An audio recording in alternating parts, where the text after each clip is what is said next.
Present. Mr. Clover. Present. Ms. Hamilton. Present. Ms. Venman. Present.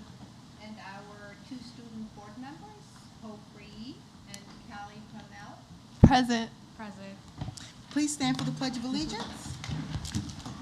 I pledge allegiance to the flag of the United States of America and to the republic for which it stands, one nation, under God, indivisible, with liberty and justice for all.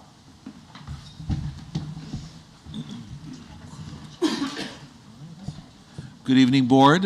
We have some special guests this evening. I'm going to invite our Assistant Superintendent of Student Services, Mr. Jeremy Bell, to welcome and introduce them. That's my entrance. Yeah, I know, you're right on time. This is on. Greetings, board, student board members, community. I'd like to take a minute to introduce our esteemed guests from the Oswego Police Department.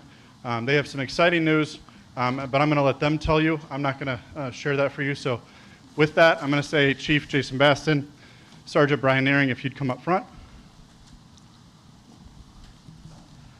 Thank you for inviting us, board members. We're here tonight to recognize one of your staff members, Nurse Kala, if you could please come up.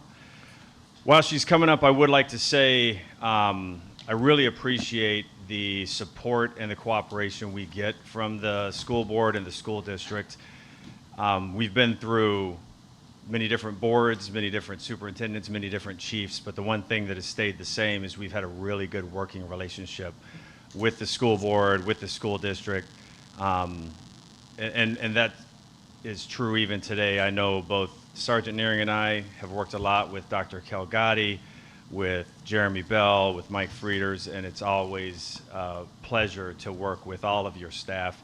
And even though we're recognizing Nurse Kala tonight, there's a lot of your staff members that some of the same things I'm going to say tonight could apply to. But we wanted to recognize Nurse Kala based on an incident that happened recently that I'm going to read you her letter of commendation here shortly. But after the incident, we do a debrief, sometimes amongst ourselves, sometimes with the school district when it comes to a school safety issue. And it became clear pretty quickly, talking to Sergeant Nearing, that Nurse Kala's actions that day were something that needed to be recognized and applauded. So what we have here today for her is a commendation award and a letter of commendation, which I would like to read for the school board real quick. That's insane. On Thursday, September 19th, 2024, at approximately 9 a.m., an unknown male dressed in black and wearing a backpack approached door number 12 at Fox Chase Elementary. The male attempted to enter the building by pulling on the locked door. School nurse Karen Kala advised him that he was not entering through that door. She then witnessed him move to door number 1, where he entered the building by following a parent and student inside. Nurse Kala responded to the office immediately as she recognized the potential danger the male posed. While in the office, the male's responses to staff's questions were not reasonable, and he again attempted to gain access to the secure area of the school. Nurse Kala bravely stepped in between the male and the door leading to the secure area of the building. She then stepped toward the male, signaling that she would not let him pass. And this ultimately led him to exit the school building. Wow. Nurse Kala and the office staff took photographs of the male and his vehicle, which helped to quickly identify him and allowed police to take him into custody. Nurse Kala's actions that day showed dedication to school safety and were a clear example of personal bravery. Nurse Kala recognized the potential danger the male posed and acted to keep the students and staff of Fox Chase Elementary safe. Nurse Kala should be commended for her bravery and diligence.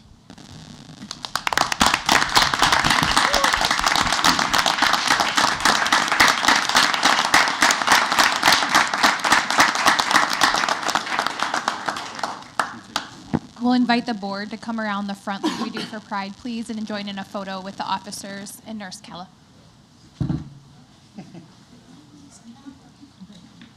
going to come around for a picture.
I just want to, again, congratulate Nurse Calla and really appreciate her for her thinking and her calmness and really her efficiency. That kind of quick response really truly does save lives, and we are so grateful to you and your family for your vision and your care. And also to the police department, those sentiments are echoed. Mr. Bell, who works directly with you all the time, often speaks to that level of commitment to coordination and collaboration. And we have heard of many instances already over the last year and a half that I've been here, Board, where this kind of collaboration has really made a difference for safety in our district.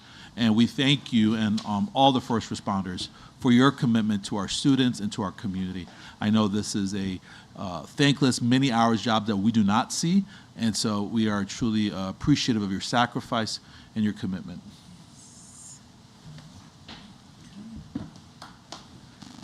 Let's give them a round of applause.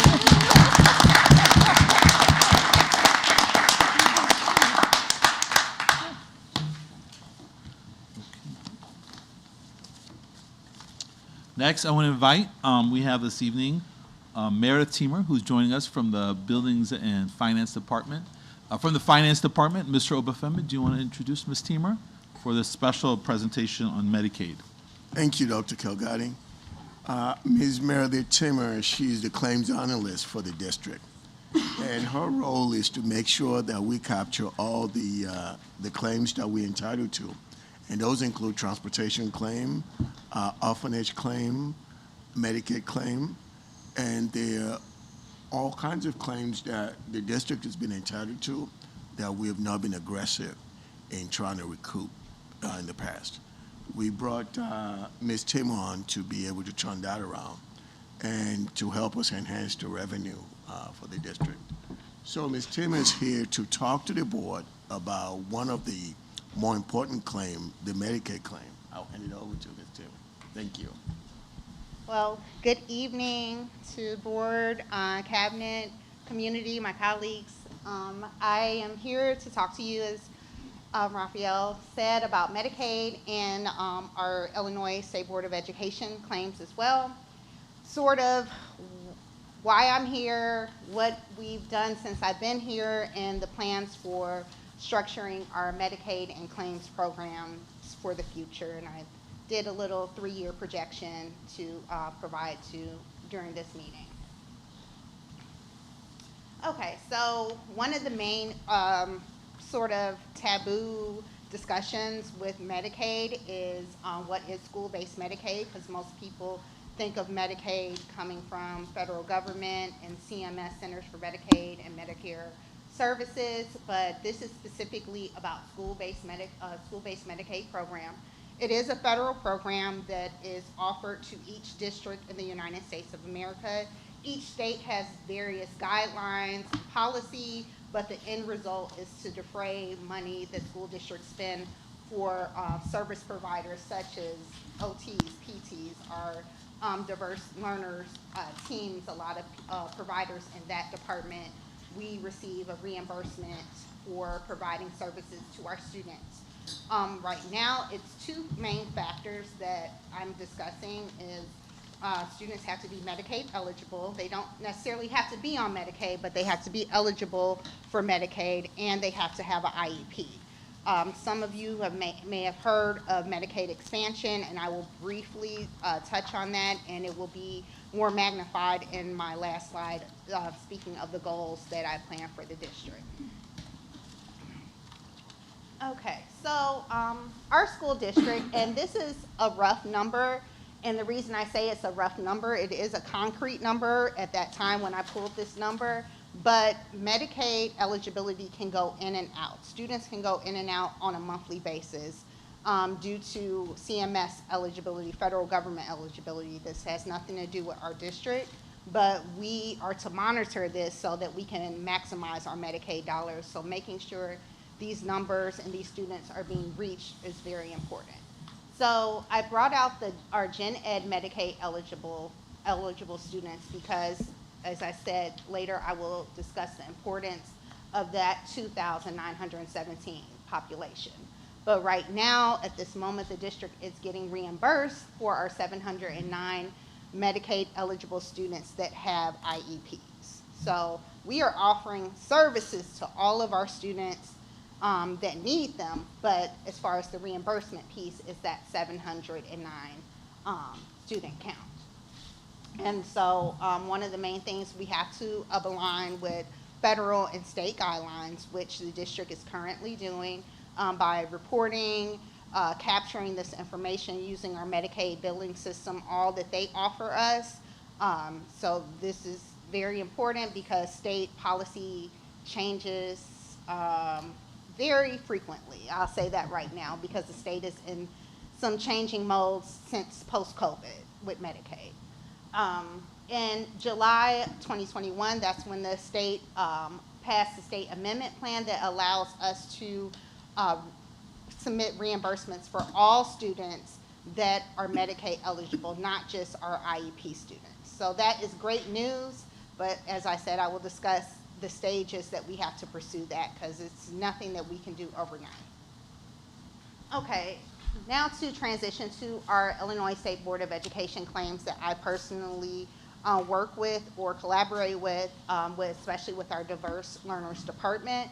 As Raphael spoke to, our transportation claim, which is a huge claim for our district, and one of the main things that I've had the opportunity to focus on is making sure that we're capturing everything in that claim. And when I say capturing, one thing that we hadn't historically called are our students that participate in curriculum-based field trips that are walkers. They can still be counted in the claim even though they're a walker because they're on that school bus during that curriculum field trip. So I'm working with not only the transportation department, but our school secretaries and school leadership to make sure that we are now capturing that to report for our next claim that is due. We were able to capture some, but not as much from 2023-2024 school year, but the goal is to capture these numbers and develop a system to make sure we're tracking these numbers, not only relying on PowerSchool, but relying on our staff that is in the buildings that can give us those numbers. Our nutrition claim is something that is submitted monthly. And then how I work to assist our department with diverse learners is our private placement claims, our room and board claims, and our youth and care claims. And those are all for students that have IEPs. And those are mandatory claims that the state requires that we capture annually. Okay, so I'd like to briefly discuss implementation just since I've been with the district since January of this year. One of the main takeaways from this is that we transitioned from My Service Tracker to Embrace DS. Those are our Medicaid billing systems. The state of Illinois requires any school district that is participating in Medicaid reimbursement that we have a third-party billing company that captures our data to submit to Illinois Department of Health Care and Family Services. And that's how where our reimbursements come from. So CMS sends those reimbursements to Illinois Department of Health Care and Family Services, and then in turn they send us our check from our reimbursement from services that we offer. So Embrace DS holds all of that information that we need for billing purposes, and we submit to Public Consulting Group, which is contracted through the state of Illinois that we have to submit information to. We are continually to align with our internal processes with state and federal policy, especially as that changes. Staff training, I'm going to go more in depth because that's a very important piece of this presentation. And then collaboration with the Diverse Learners Department. That department is our bread and butter when it comes to reimbursement. So collaboration with that department is intricate to maximize our dollars. Okay, so the importance of staff training. In doing this work, this is not just a job to me. This is something that's very important. Medicaid, school-based Medicaid is extremely important to me, not because of the financial piece, but because I was a SPED teacher, I was a TA at some point, And I understand the hard work sometimes goes unnoticed, but especially financially, we sometimes can miss things because we're not collaborating, we're not pouring into our staff. So one thing that I have found extremely important to make sure the staff is properly trained. Not talking at them, but collaborating with them, because my job is a partnership not only with finance, but it's a partnership with transportation, with the schools, diverse learners, and the students, because that's, if they're not here and we're not treating them right or doing the right things, then it's a null and void. So properly training staff has been extremely important. We've had 2 large trainings, one which are recorded, and so instead of like taking people, you know, and not finding out when people start, collaborating with teams to make sure when we have new staff that start during the school year that they have those videos to watch for training purposes. I'm working on developing a newsletter that will go out to our diverse learners teams, but especially like our SLPs, our OTs, PTs, nursing, to update them monthly on Medicaid training for those that start, new starters, TAs. We have an internal process for TAs to make sure that they're up to date. I've been meeting monthly with department leads, and then also working with our new Embrace system to make sure that they're holding them accountable to what we're paying them to do. So making sure there are no bugs in the system, and if there are, making sure that they can give me a 24 to 48 hour turnaround to make sure those bugs are fixed. Okay, for our State Board of Education claims, implementation that I've worked on is the number one thing that I'm proud of is in our youth and care IEP students, we had never claimed transportation. And so transportation was claimed in this report, and it was over $200,000 that added to that reimbursement that was not, that we were able to collect this year.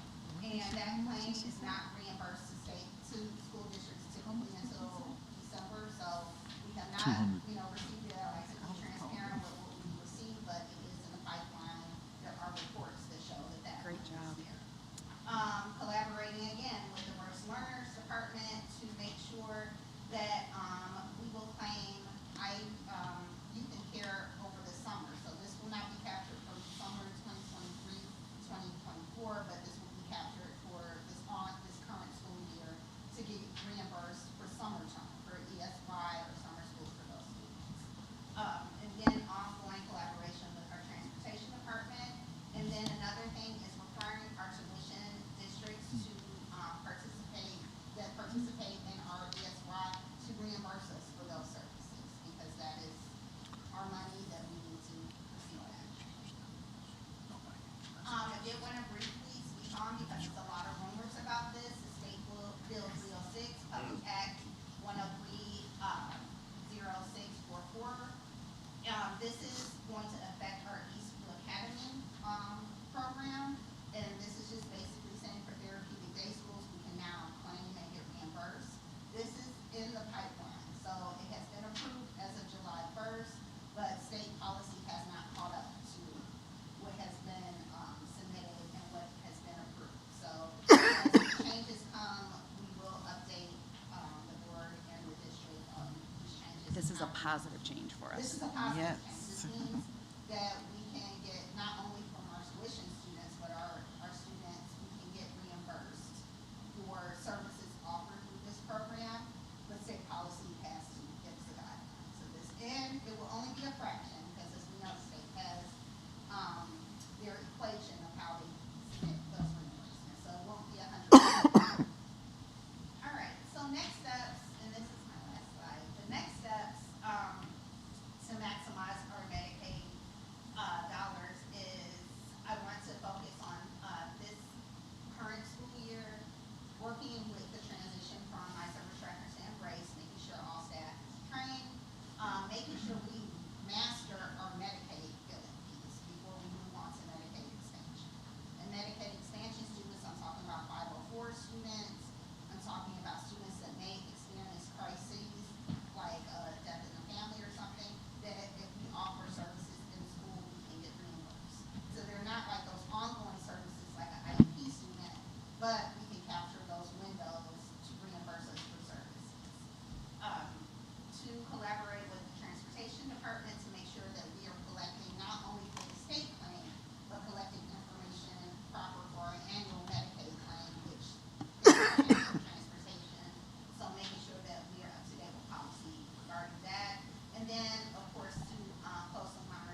for the next school year, plan to develop internal procedures to align with Medicaid expansion policy, prepare staff to bill for Medicaid eligible general education students. So it is a preparation. This is not something that we're going to jump into, neither would it be fair to expect our staff to transition in this without the proper training. And then in 2026, 2027, to really kick off the Medicaid expansion. So our nursing team, I've met with them, they are willing to be that tester to probably bill sooner than this 2026, 2027 school year. But we're going to take baby steps to get all of our service providers in line, and we can definitely maximize our Medicaid dollars with that. And that is my last slide. Does anyone have any questions? Go ahead. I just want to thank you for coming tonight, but what percentage of staff does this affect from a professional development standpoint or a training standpoint? I would say roughly. And I'm not going to hold you to that number, just a rough. Not hold me to this number, but it doesn't even affect all of our diverse learner staff. Okay. So we're talking about PTs, OTs, SLPs, psych department, our TAs. So this is not even including even our SPED teachers. Okay, Because okay. we can't get reimbursed for instruction at times. So I say the percentage, and I could be wrong. No, and that's but okay. maybe That, like 25%, yeah, okay, okay. I just want to make sure you give yourself enough time because it seems like a lot of training. Well, Embrace will do a lot of the work for us, but we're focusing now on making sure Okay. staff properly trained on Embrace, and we will bring a different caveat. Got it. Thank you. Dominique, go ahead. I have just two questions. Collect ESY reimbursement from tuition student districts.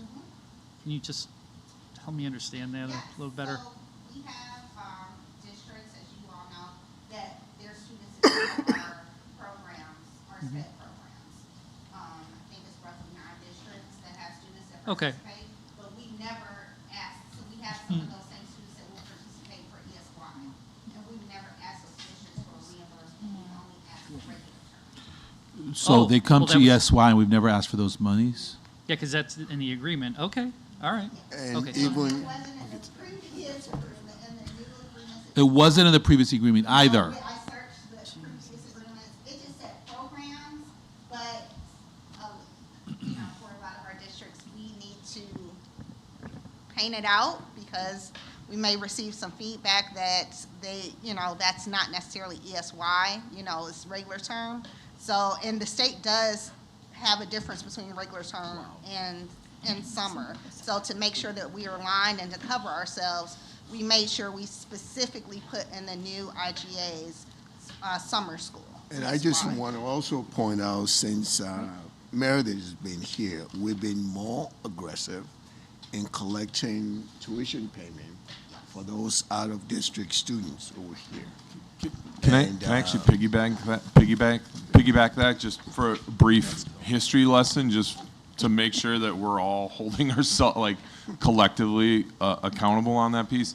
Like when I came on the board in 2015, like we had this kind of like conversation about how much money was left on the table, and I think again to the community out there, we will many times hear like I'm just gonna be blunt, right? We'll hear, well, why do we see us spending more money when it comes to like the administrative side of things? And I want to remind the community that when we went through all of those cuts in 2019, and I know some people get tired of me saying this, but I think it's a really important perspective to understand.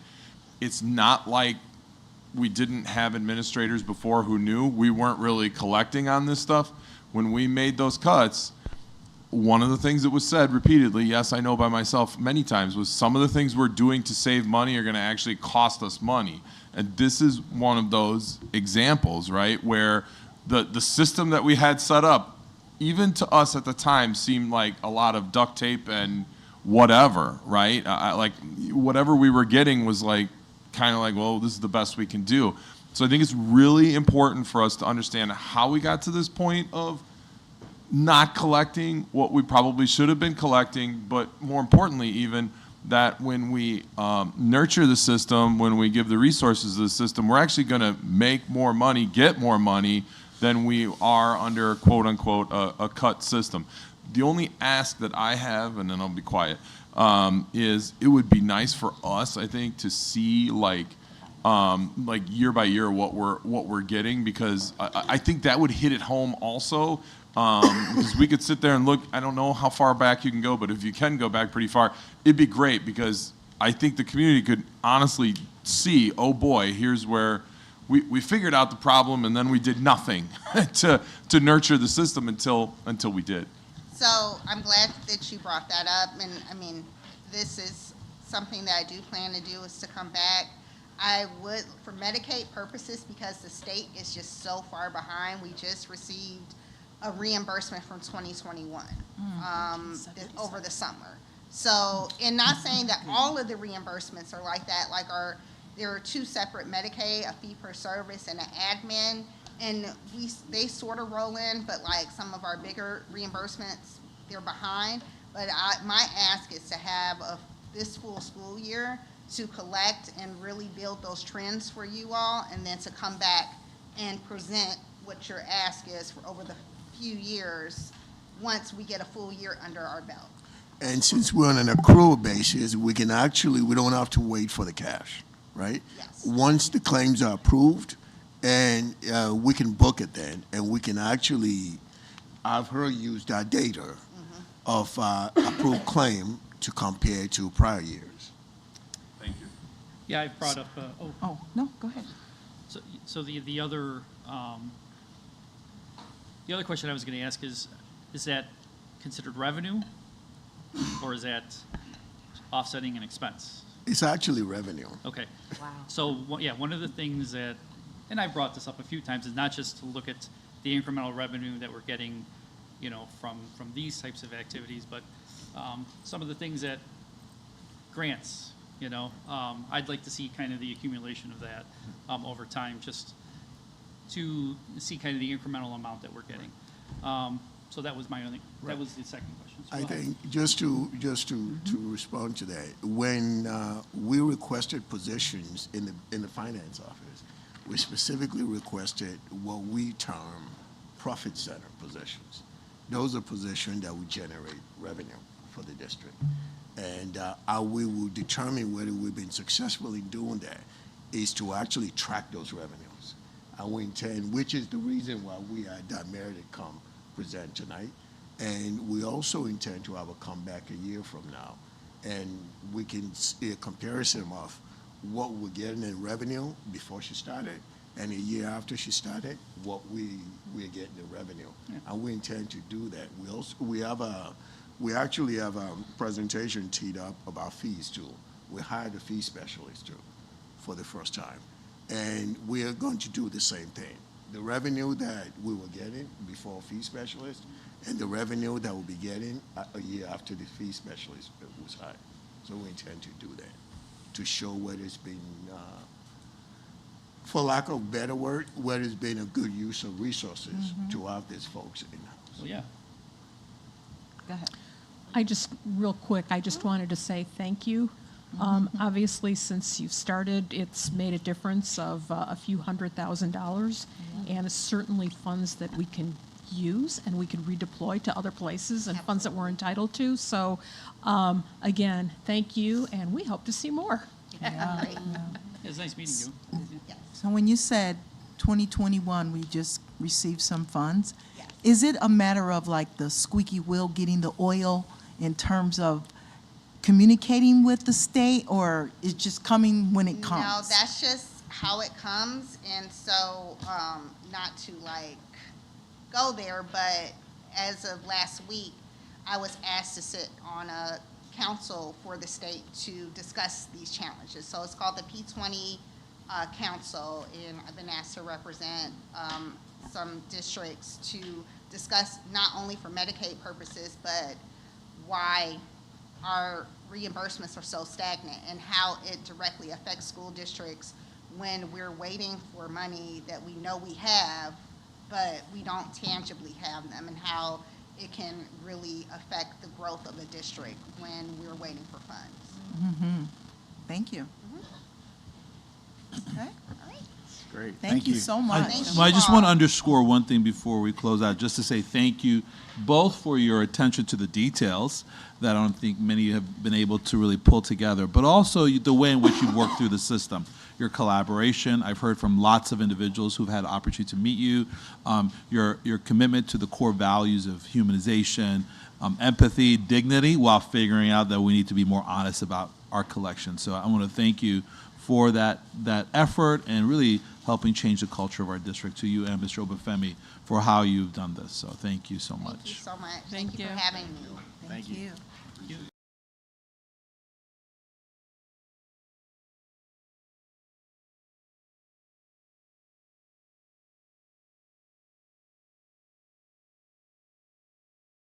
Really, as we did last year with evidence-based funding, bring really some opportunity to learn around how we are thinking about foundational practices in our district. What are those 3 foundational practices?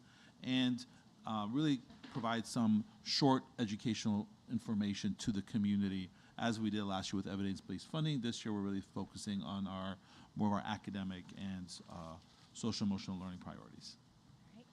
Good evening. Hi, everyone. So I am excited to present to you some information on behalf of iLead.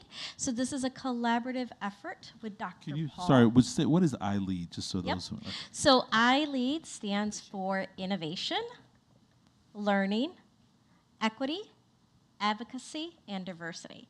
And based on our consistent collaboration, we came up with an idea of how we can just reference ourselves because of the collaboration that we are involved in on a daily basis. So Dr. Paul is our Assistant Superintendent of Learning and Innovation. Dr. Waller is our Assistant Superintendent of Equity and Rightful Presence, and I am your Assistant Superintendent of Diverse Learners. So this, again, is a collaborative effort to show some how we have quantitative and qualitative data to support the academic, social, and behavioral domains of our students. We are also having an opportunity to scoop up Jeremy Bell this evening to talk a little bit with us about some of those student services pieces. Before you get started, can I make one suggestion, maybe on this slide or even all the slides? Until iLead becomes like so common sense in our district, can you Spell just it out. add it in the bottom so Absolutely. we can see it over and over Yes. and over? Yes. Thank you. Absolutely. Love that idea. Because Thank somebody you. asked me the other day, and I'm like, I don't know, but it's good acronym. And we actually were purposeful too with using the lowercase I because we wanted to say others before ourselves. See? If you could just put it in the bottom so Yep. we can see it. Absolutely. Great idea. Absolutely. Thank you. So there are 5 big ideas we want to go over through tonight, reinforce how critical it is that we align our work with the foundational practices. They really are a driver to what we're trying to do every single day for our students. We're going to talk about our SEL universal screener called Panorama. We're going to talk about the benchmark and progress monitoring tools. Those are called FastBridge and Star 360. We'll discuss a bit about PowerSchool and how we use that database system for our behavioral incidents. And then we're going to make some connections to the MTSS and 5 essentials. So as alluded to a minute ago, we really want to emphasize the criticalness of our foundational practices and how this shared vision of what we stand for drives the quantitative and qualitative data that assist us, that help us make an informed decision. So looking at the quantitative and qualitative information that we have, we went ahead and disaggregate how that impacts and informs us when it comes to students' academic, social, and behavioral domains. So as you can see, Panorama does provide us some important information when it comes to the behavior and SEL needs of our students. Academic is where we tap into FastBridge and STARS, and we'll talk about that in a minute. Some of the reporting tools that we have are PowerSchool and our state reporting tool, one of our state reporting tool, 5 essentials. And then something that encompasses all 3, academic, behavior, and social emotional, is MTSS and also 5 essentials. So as you heard before about Panorama being our SEL universal screener for our students, grades 3 through 12, we know this data is going to give us some really good input on our students' social emotional learning competencies, as well as give us some information about the health of the core. This year, in kindergarten through grade 8, you might remember we are implementing our Character Strong curriculum, where we're explicitly teaching social emotional learning in our classrooms. And this data from the Panorama survey will help inform our continued pedagogy and practices in the classroom. In addition, we're going to be using these key data points to help inform some additional wonderings we had. We engaged our students and asked them, using 5 Essentials data, help us learn a little bit more about what you mean about safety. And we, with our students, co-wrote some short answer questions that we included in the Panorama survey about psychological safety and belonging, because we felt that the 5 Essentials data left us wondering about how we can continue to support them in the classroom on a continual basis. Next, we're going to learn more about our benchmark assessments. So our benchmark FastBridge is currently assessed 3 times throughout the school year, fall, winter, and spring, for students in grades 1 through 9. The content of the assessment is in ELA and math. And FastBridge is standardized, norm reference, and criterion. So what does that mean? Standardized means it is aligned to Common Core state standards. Norm references refers to how we get information on how the students are performing at a national level among their peers. And criterion-based gives us information about the particular skills that are being assessed with our students. This year, we're piloting STAR 360. STAR 360 is another benchmark assessment, and the reason why we're piloting it is because we can assess students in Spanish.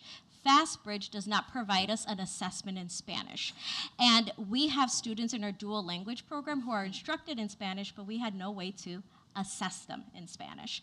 So STAR 360 allows us to assess students in language arts and English, language arts in Spanish, math and English, math and Spanish. It's in grades 1 through 8, and you'll notice the difference. The reason why it's in grades 1 through 8 in STAR 360 as opposed to 1 through 9 in FastBridge is because our dual language program goes to the 8th grade.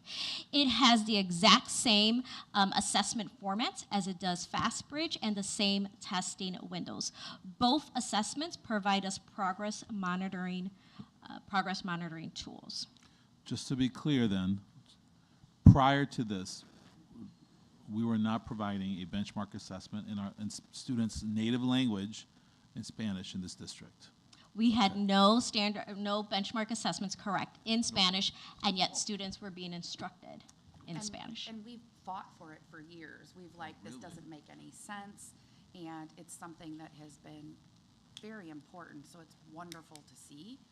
I just have a question, though. Is FastBridge and STAR 360, or I just really want to focus on FastBridge, is this so the state assesses, and then this is our version of assessment. This helps us in our district.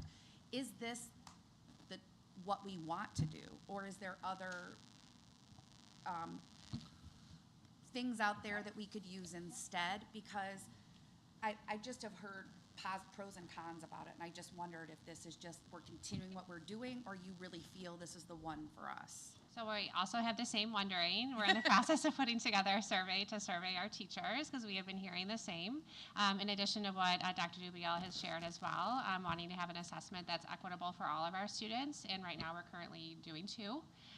So we are wondering the same thing, and we hope to give you an update here in the future. Excellent. Thank you. I have a question. Yes, of course. For FastBridge, is this targeted? Okay, so you said that this is for you to have a mark about how students are doing in their classes. However, is this directly related to their placement the next school year? Because my brother, and I hate to bring this up, but he's a straight A student, but he's really bad test taker. So after he took his FastBridge in 6th grade, he wasn't allowed to be placed into honors classes next year, even though his grades were at the mark that it needed to be. Wow. But his FastBridge was not the best score. So is it for you guys just to monitor our progress, or is it also used for teachers to make a criteria for the next school year? So that's a great question. That's also under review. You're talking about at the junior high level accelerated placement, right? And what data points they use. And I think you're bringing up an excellent point that you can do well in class, but maybe not do as well as an assessment. So we're reviewing our protocol for how we're placing students and wanting to give more opportunities for all students. So thank you for sharing that story. You're highlighting the same thing that we're wanting to address as well. Yeah, and I'll just add one of the things we're working really hard to emphasize is that a benchmark or one-time assessment doesn't give us, it gives us solely a snapshot of a student. It does not represent a student's progress or achievement. So we aim for a diverse group of assessments: grades, formative assessments, summative assessments, benchmarks, standardized testing, right? All of those really inform us what you need and how you perform as a student. So we know that there's going to be some opportunities for us to really hone in on that. Well, and I think teacher input is also something that's very important. I love that I cannot tell you how amazing that is that you brought that up, because this is something that is being talked about. There are parents who get very frustrated for that exact reason. It's like, my kid is so bored in a standard class and really needs to be in an accelerated class, but because their assessments aren't where they need to be, they may or may not be. So you literally just honed right in on something that they know is a challenge that we need to figure out. And my suspicion is that no matter what assessment we find, it's not going to be, as you said, it's still going to be a snapshot. So my challenge would be, based on the scenario that she gave, a decision was still made based on the snapshot. Mm-hmm. So what else can we do, excuse me, to ensure that students are not being profiled based on that snapshot, but they still are, and not given access to opportunities that they can have? So what other criteria, and I'm not asking you to answer it today, but when we're making a decision, if we're saying it's not solely based on the assessment, but it's actually impacting students based on the assessment, what else can we do to build that profile to ensure that that's not the case? I want to say I agree with everything. Our student board member, I think, really just highlighted a lived experience. And I don't know if Eugene is referencing a lived experience maybe with his children as well, or all of us maybe have sensed that in some way. And Dr. Dubiel, I think we're in a complete agreement that we need something that's more holistic in regards to determining what classes students should take and when. And for me, it's always seemed the block is just how do you make that actionable? Like, how do we put that into action? Because the fallback is always, we have this, the fallback is always the test or this test. Yeah.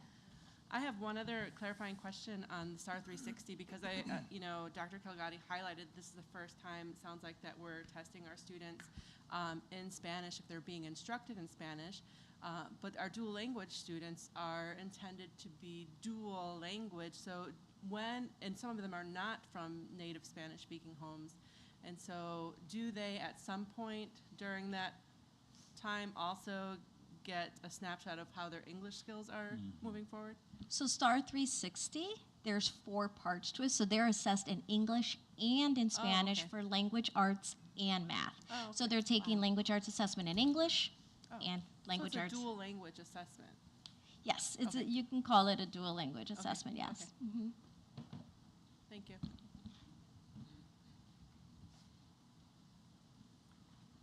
So kind of what you guys were all talking about is triangulation of data. We can't just use a snapshot. Another indicator that we look at when we look at just kind of the whole student is those identifiable behavioral incidents. Power School, as we shifted last year to that SIS system, required a great deal of training for our administrators to understand how to input data. This is critical for our state and federal reporting. It's also critical for us to be able to identify and analyze those early warning indicators, all right, around behavior. And so, as you can see on the screen, that is the tool that we use in terms of putting in, say, a teacher-managed or a classroom-managed behavior and an office-managed behavior. Kind of 2 different levels, right? That teacher-managed behavior is that tier 1, kind of tier 2 indicator that we want to make sure we're documenting but doesn't necessarily elevate to removing a student or having a conversation in the office. Those are things that teachers can still proactively have parent conferences for, student conferences, and those types of things. You can see on the bottom then collaborative supports and ways that we support that lower level behavior and higher level behavior with our Character Strong SEL curriculum that we've implemented this year, our school social workers, our counselors, those conferences, small group intervention, and then a higher level student support or safety plan for that individualized support.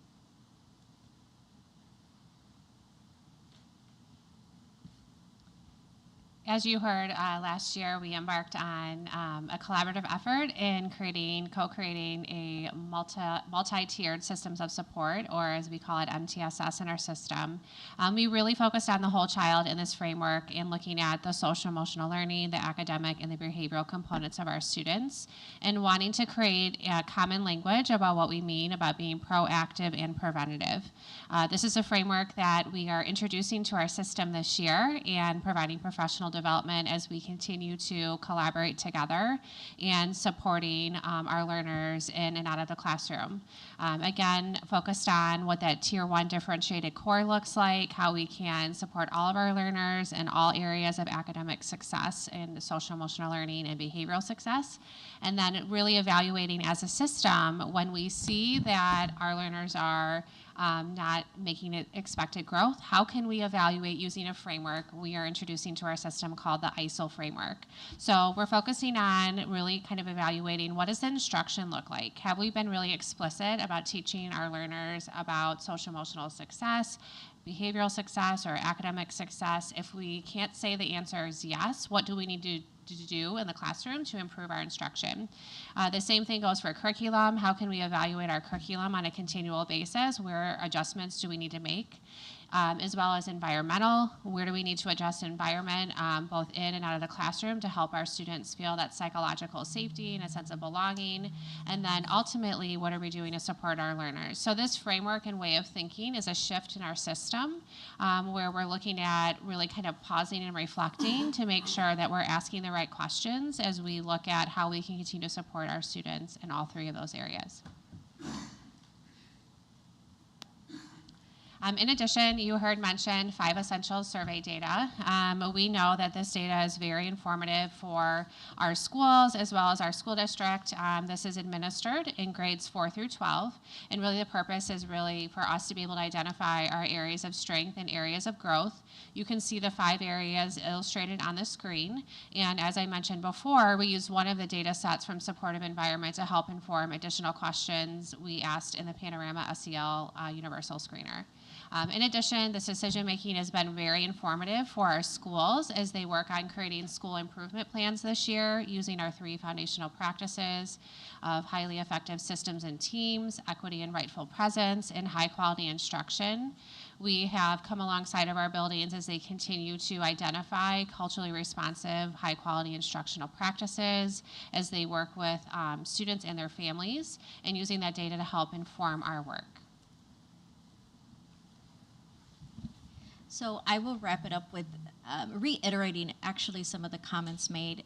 You know, it is absolutely necessary that our students are embraced holistically, that they recognize that they can thrive, and I don't think that that could happen without foundational practices. These practices are really necessary. If we're going to have that shift to understand that a snapshot is not enough, then we need those effective systems and teams. We need groups of people to collaborate and work together. We need to have high quality instruction, not have lower expectations. That only intends to perpetuate inequity. That doesn't allow for the rightful presence. So knowing that these foundational practices do drive our work and a lot of the conversations that are going to happen, that have happened, and will happen, so that we can embrace and support our students in their whole child learning and really help them be contributing members of society. So any questions? I just want to uplift a conversation that we had at the committee meeting when we had a chance to preview this presentation. Thank you for this. I think it's really important to understand what we have access to in regards to, you know, where our students are at academically, socially, et cetera, and I appreciate that it's connected to these foundational pieces. When I think about the benchmark assessments and the progress monitoring for, like in regards to FastBridge and Star 360, it seems pretty comprehensive. I think we're working on figuring out if it's the right thing, right? But when I think about the high school, there always seems to be a gap there in regards to assessing formatively where our students are at throughout the year. One of the things, and we get like ACT data, right? Or SATs and upcoming ACT data or pre-SAT, pre-ACT data. And so one of the things we discussed at our committee meeting, so the rest of the board can hear, is maybe turning towards monitoring class grades or course grades, so we can get a snapshot of how they're doing, how students are doing in a variety of courses in a variety of areas throughout the year. And then we also highlighted too, for those of us who have recently had students apply to colleges and things like that, oftentimes the SAT or ACT score is not, you don't have to submit it anymore. And it's really that GPA that is getting them access to certain programs, admission in general, scholarships, et cetera. So I know we just had our meeting this week, but I wanted to uplift that conversation to see if you all wanted to add to that. And the one other thing one other thing to add to what Dr. Meridio said was the ability to then be able to triangulate that data, not only from the grades, but also to student services and to the whole student, so that that data can tell a story about a student on maybe some earlier interventions that could be possible, because we understand the correlation between perhaps some behaviors, perhaps their grades, et cetera. But I'll let you guys continue. Yeah, excellent points. One of the things that we're introducing to our system is something called data days at our elementary schools. This is a very familiar practice, but for our secondary schools, this is a little unknown. So we're starting this practice. We did something with our principals last week called a reality check, where we had a chance to kind of go a little bit deeper, looking at some of our soon to be, actually it already is released, our school report card data, so that we can kind of go a little bit deeper and identify areas of growth for our schools, but areas that we need to continue to support. We looked at demographic data, we looked at chronic absenteeism, so just exactly like you said, Eugene, we're looking at multiple data points, and we're starting to familiarize and build the capacity of our principals so that we can continue to have these really powerful moments using the data sets that we have in front of us. In addition, learning innovation, as we work with our content area teams in writing curriculum, common summative assessments and common formative assessments is something that our system is learning about the power of, how that can help inform instruction, like I was mentioning earlier, make pivots and changes instructionally, as well as our curriculum, adjust our environment, and support our learners overall. So thank you again for lifting the parts of our conversation last week. We are definitely on a journey together. Right. I just have I think it's a comment. I don't know if it's a statement, a comment, a question, but to what Dr. Dubiel said, the importance of foundational practices, I think for the veteran board members, and I know that the newer board members would agree, for a long time, decision-making was really hard because we didn't have kind of that North Star. And so for this, now I feel like decision-making is easier around our foundational practices. I hope you feel that way from an administrative perspective. I know I feel that way as a board member. One of the things that I love about iLead, and I know this is a huge step to think about, but we have always had an abundance of data. That I don't think has ever been the issue. It's what we do with the data. And so having the collaboration that you've put together, I hope that, and I don't think it's going to be soon. I think that you're still trying to figure out what iLead looks like and collaborating in a journey, like you said. But having all of the parts be able to look at the data so that you can pull back and kind of look at that 30,000-foot view. If we have high instructional quality instruction, but equity and rightful presence is here and we see the imbalance, then we know that we're not doing something right. So I just look forward to, in the future, taking the data that Jeremy's provided with us with, the behavioral assessments and taking this assessment and that assessment. But really, I think for the board, seeing that 30,000-foot view I know you have to get into the weeds and stuff, which is less our role, but I look forward to that, and I feel like that will help the board make better holistic decisions versus just these like siloed decisions in the future. So thank you for really kind of pulling this all together for me tonight. I just want to just say something about data in general. Like, I mean, we want to be a culture where data is really an important aspect of how we make decisions. We also want to make sure that the outcome data that we're looking at is not one in which perpetuates a deficit narrative about students and who our students are and what they bring to the table. And so we have to make sure our community understands that the problem oftentimes is not with the student, but it's with the systems around that data. And so making sure that when we're communicating out that we're not getting, when our community is not looking at our students as the problem. Thank you. But I think that's kind of, to your point, what having our foundational practices does, because before, and I'm not pointing fingers at the board, but we were all, like, maybe my foundational practice was this, and maybe yours was that, and maybe yours was that. So we were all looking through our own lens, and now we've said, we agree as a whole that these are the things we're gonna look at. So if one of them's out of balance, we know what to dive in after and not keep kind of chasing the fish in the barrel, right? So I don't know, I just had a huge aha moment tonight, so thank you.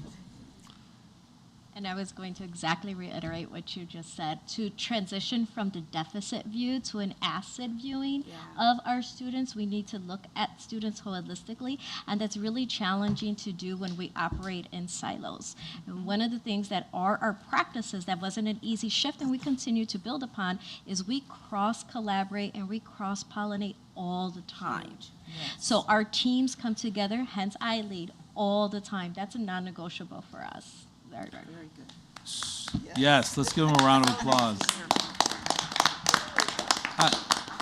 I would like to underscore as we transition to invite Mr. Bell to speak to our safety presentation, 5.3.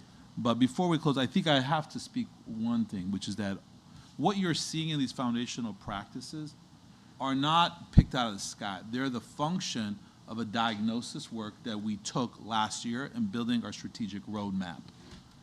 What you're hearing tonight, both here, board and community, is a result of really diagnosing the system and identifying these. The curriculum audit we heard a presentation about affirmed that this was the direction we were going, the right direction, and said, number one, you need to plan. Who plans?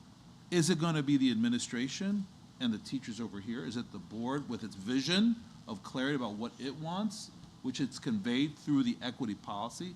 No, these things come together then in moving and building then a partnership with our educators, with all staff, and the community in building what I would call the next stage of this process, which is a strategic plan.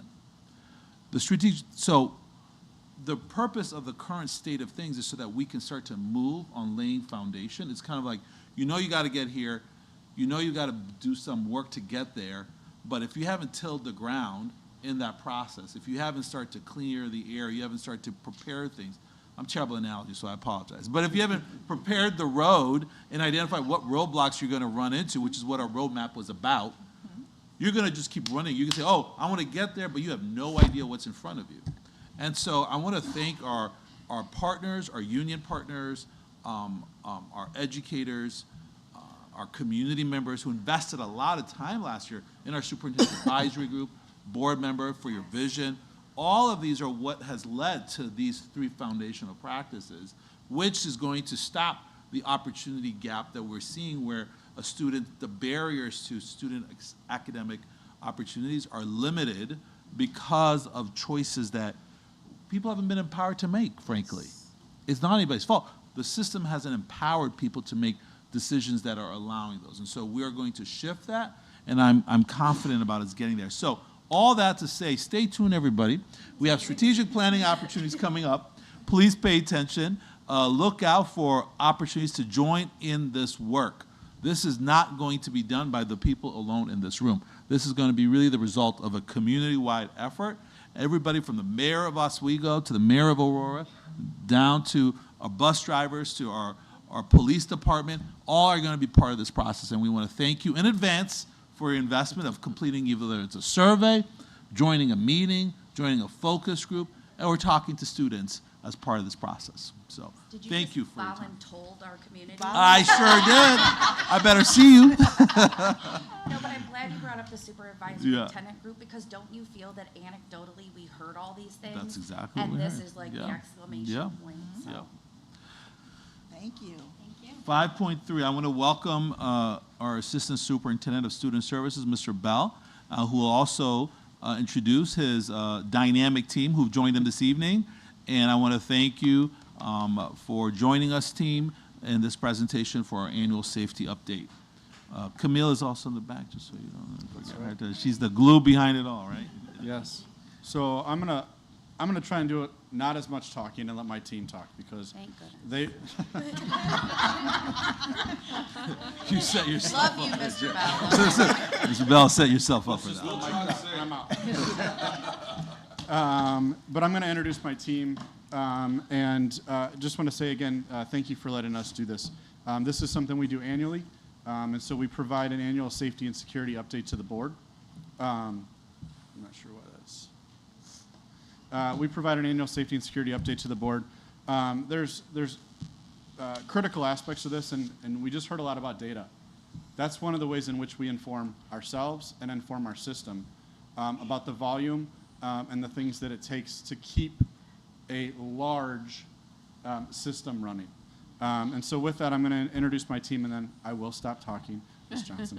My name is Jeremy Bell. I'm Assistant Superintendent of Student Services. I'd like to introduce Bailey Campbell, our Director of Student Services for Special Programs, Michelle Pete, our Director of Student Services for Secondary, Michael Johnson, our Director of Student Services for Elementary, and Mike Frieders, our Coordinator of School Safety and Security.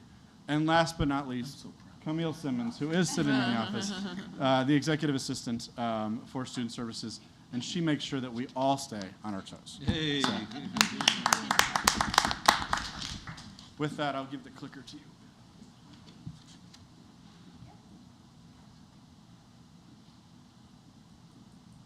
All right. Thank you for the introductions, and thank you, Board of Education, for having us tonight for our annual safety and security update. Before we get into the heart of our department's work, we want to align. Closer. Oh, thank you. We want to align our work in the district's 3 foundational practices, as we just heard, starting with effective systems and teams. So it is crucial that we implement effective safety protocols and support systems to ensure that both our students and staff have the resources they need. Moving on to high-quality instruction, we know that high-quality instruction is only able to flourish in spaces that are both psychologically and physically safe for our students. And then last but not least, equity and a sense of rightful presence. This is critical for cultivating an inclusive environment that emphasizes, again, that psychological and physically safe spaces, fostering a strong sense of belonging for all of our students.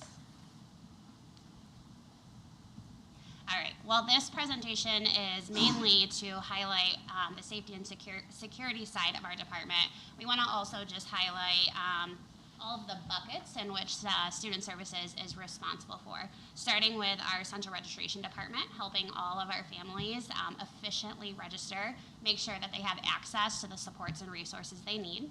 Supportive environment, this really encompasses both the proactive and reactive sides of our department. This includes things like rights and responsibilities and call to action, which we'll touch on a little bit later. And then, of course, the safety and security.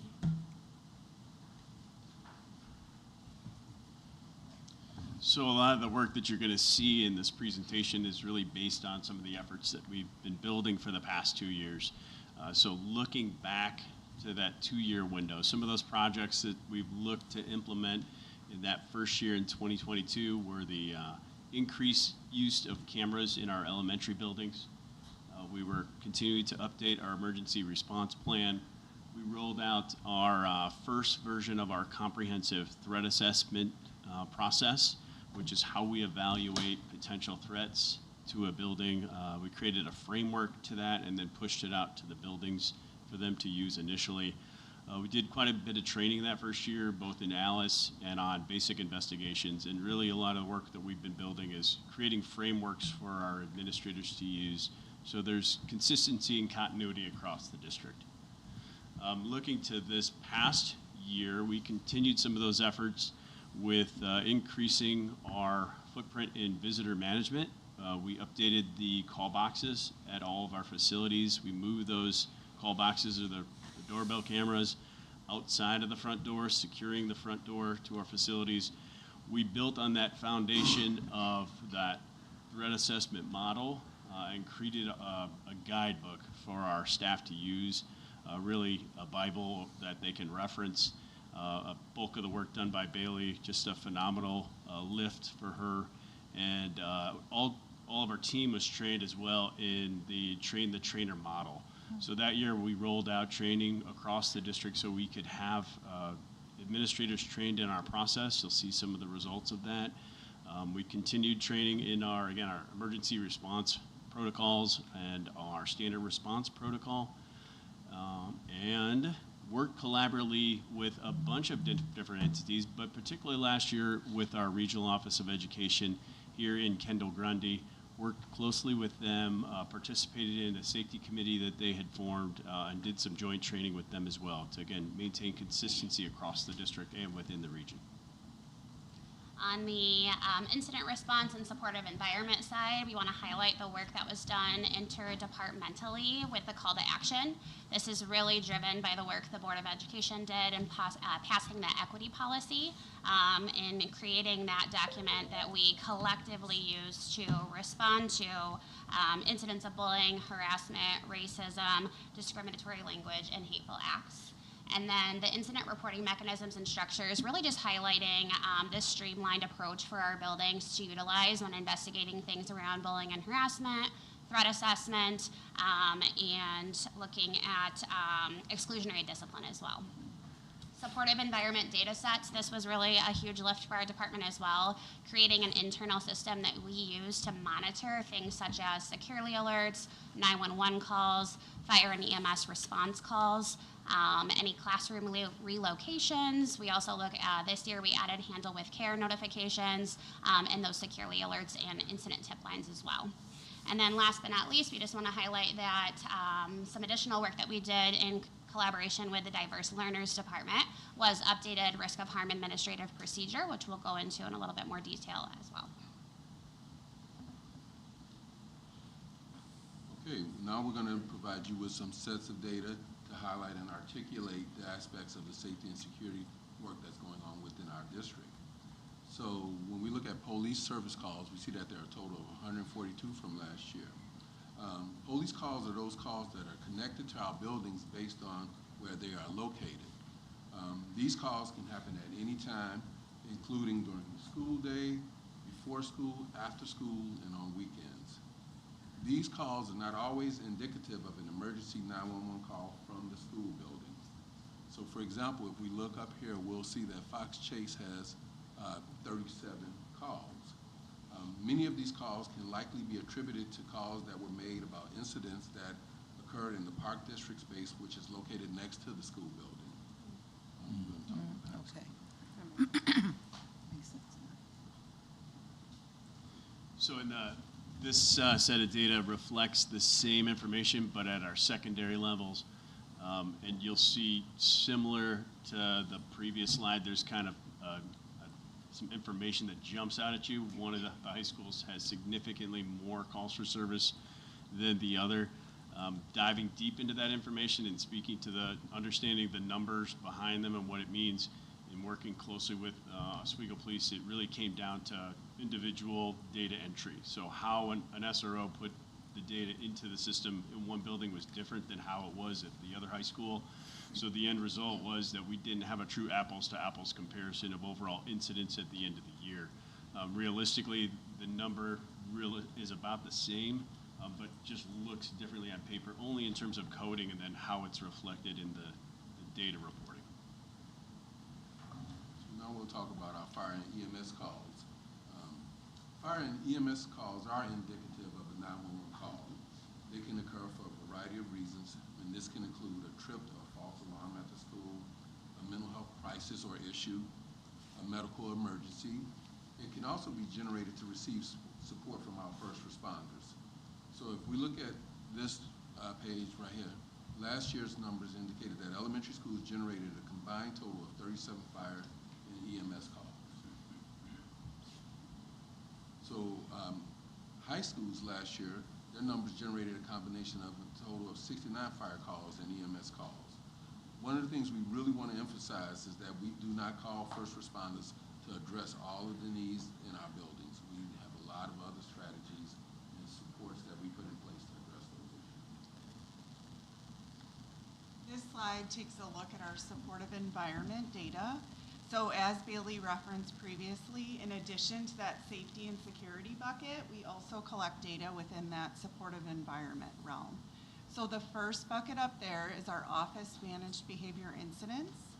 Those are any incidents that may come initially from a classroom or office, but those are incidents that are then handled through our office to offer that additional support.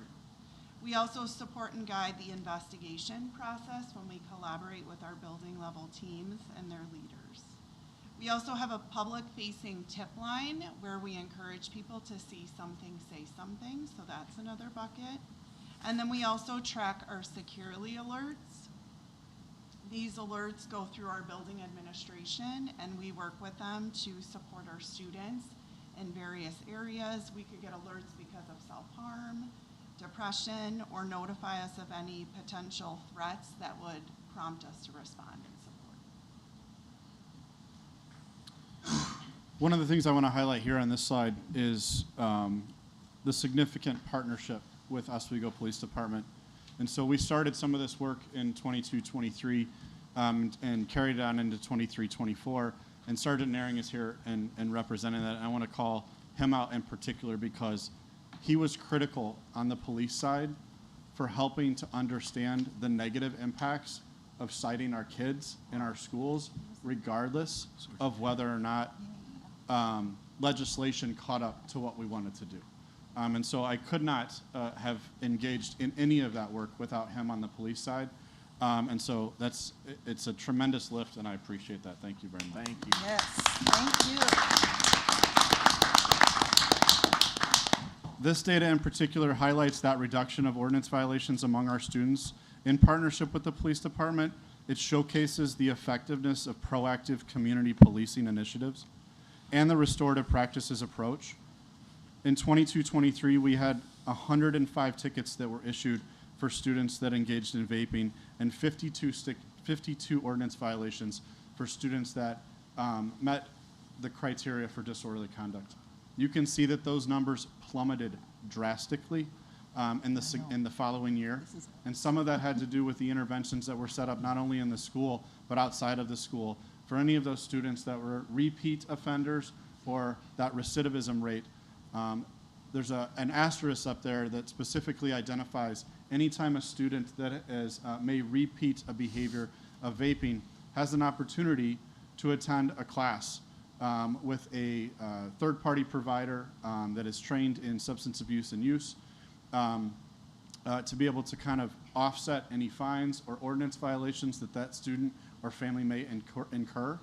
And so those 16 are representative of either kids that chose not to participate in that class or failed to attend once they had signed up. Then an ordinance violation goes into place for that. Okay. On this next slide, I just want to take a moment to appreciate the essential support that our building leaders give to our schools each and every day.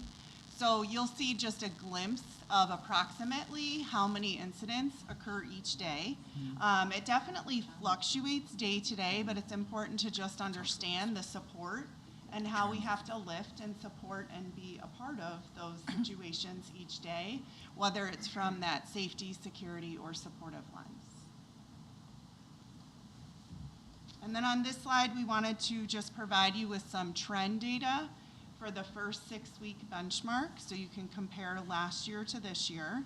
You'll notice that this year we've had we dropped by 100 incidents for office managed incidents when comparing to last year. The other buckets and information on this slide just contain that data as it relates to those different supportive environment data sets that we track. I want to highlight, can you go back to that one second? These are not things that we monitored and tracked. These are things that may have existed in our system when we talk about data sets, understanding the data, and then looking at the impact of that data and how that informs and drives us. The addition of the folks that you see in front of us have allowed us now to create those mechanisms to collect healthy data, right? Dirty data equal, garbage in, garbage out kind of thing, right? And so the ability now to look at securely alerts, understand trend data for the first 6 weeks from last year to this year, office managed behavior referrals from last year to this year. The fact that we can put this information in front of buildings and building leaders and building leadership teams to say, we are making progress here. What does that look like? What are you doing? How is that aligning to your school improvement plans?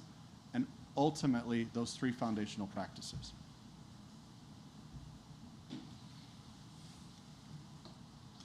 So some of the other things that our team works on extensively, the emergency response plan for the district. We have a extensive and comprehensive emergency response plan that approaches it from an all hazards perspective. So we give guidance to the buildings on how to respond in a critical emergency situation. That is what I would refer to as a living document. I sit down with building leaders at the beginning of the school year. We review their individual safety plan in the building. We update it so that it's current. And then we close out the year with a collective meeting where all of our building leaders come together. Our community partners in public safety come in, the police department, fire department, EMS, emergency management. We open up our plan to them and we take their feedback. We roll those changes and updates into the next year's plan so that start of the school year we're ready to go. One of our big projects right now at the beginning of the school year is our life health safety walks. So we, myself, Assistant Director Shaughnessy, work with the Regional Office of Education, the local fire inspector, and we inspect each one of our facilities across the district to ensure that it's safe and code compliant. Currently, where we're at in that is really in the beginning phases. We're about a little over 10% of our buildings have been inspected thus far. We do it based on all of our schedules when we can get to each building. The emergency plan gives us the foundation, the standard response protocol we extract out of there, and it gives us that outline that we can give to our staff in a small bullet point form so that all of our staff understand that standard response protocol and those actions that they can take to be safe with the staff and students in an emergency situation. All of our protocols are reflect what the drills in the law requires us to do. So you can see here, the state law requires us to do so many drills. We in 308 exceed that in several areas. But all of those drills are purposeful so that we're looking to evaluate and understand, do our buildings know how to react in a given situation, and are those common terms being reflected in those operations? And then just a quick highlight on threat assessment. As Mike mentioned, during the 23-24 school year, the district student services team became train the trainers. We then pushed that training out to 74 building-based team members, equating to a building threat assessment team at all of our sites. We use the CSTAG model, the Comprehensive School Threat Assessment Guidelines model, which we are looking to train 76 additional team members this fall. Once a threat assessment is kind of initiated at the building level, it really just reacts or triggers that coordinated response between the district level and the building level, where we obviously are going to prioritize the safety of all of those involved, both physically and psychologically, and then really coaching and guiding our teams through that evaluation, the response, the planning, and the monitoring of that threat assessment. When we pushed out this training, we were able to successfully train everyone in the beginning of November. So once we pushed out that training and really tried to start tracking some of our threat assessment data within the building, this will just kind of show you that trend data from November through the end of the school year, which equates to 81 total threat assessments. The CSTAG model has us classify our threats into 3 different areas: transient, serious, and very serious. So you'll see here that a majority of our threat assessments for the previous school year, 65 to be exact, were able to be classified as transient based on the utilization of that CSTAG model. I want to highlight one thing on this. A threat assessment that's conducted for a student does not equate or equal discipline.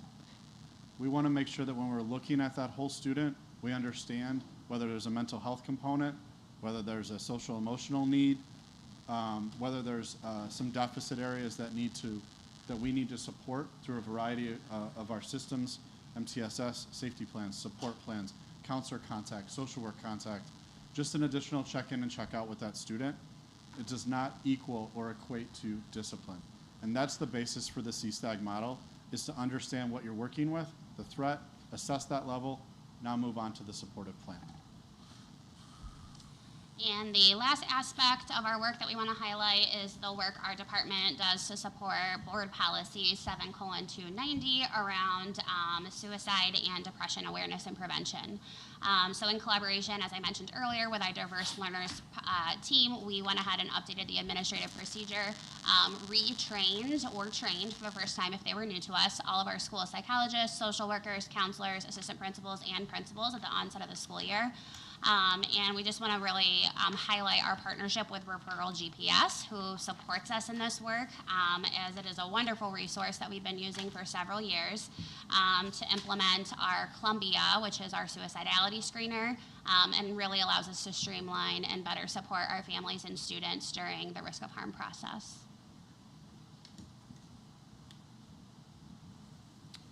So we want to talk a little bit about future focus. We've kind of bucketed these future focus items in terms of a facilities and management, or facility management components. You can see that, as Raphael has talked about and Bill from the operations department, looking at a master's facilities plan. That would include security audits and those types of things. And so we really need to look at that, kind of standardizing that needs assessment for security improvements across all of our buildings. That is part of that comprehensive approach. Camera utilization, Mike referenced, even dating back a few years ago, that some of our buildings didn't have equitable cameras to similar level buildings. And so we worked really hard on that, and we want to continue to improve that infrastructure, whether that's refresh, whether that's new, or understanding what the warranty cycles are on our cameras. Okay. And then, did I already say conducts it? Regular safety audits with stakeholder input from improvements. I talked a little bit about a stakeholder, or Dr. Kalgati talked about partnerships with our union partners. One of the things that we think is critical anytime we're looking at safety and security and supportive environment is collaborating with our union partners through that committee work, through that work group, to be able to help understand what needs they're seeing at the building, in the classroom, and what does that look like for us at the district level to be able to support that work to keep all of our kids and our staff physically and psychologically safe. When we look at professional development and planning, we need to understand what are the needs of our system, who needs to be trained in what are the areas of focus, whether that comes in active visitor management. We talked a little bit about standard response protocols. That means not just putting things in place and doing a drill, but it means allowing for a space where educators can talk about things that are going to happen in their classroom at some point in time. If you have a student that comes in that is recently on crutches, how do we respond to that in the event that there's an ALICE situation, right? That teacher may not have thought about that because that student doesn't come in every single day presenting in that same way.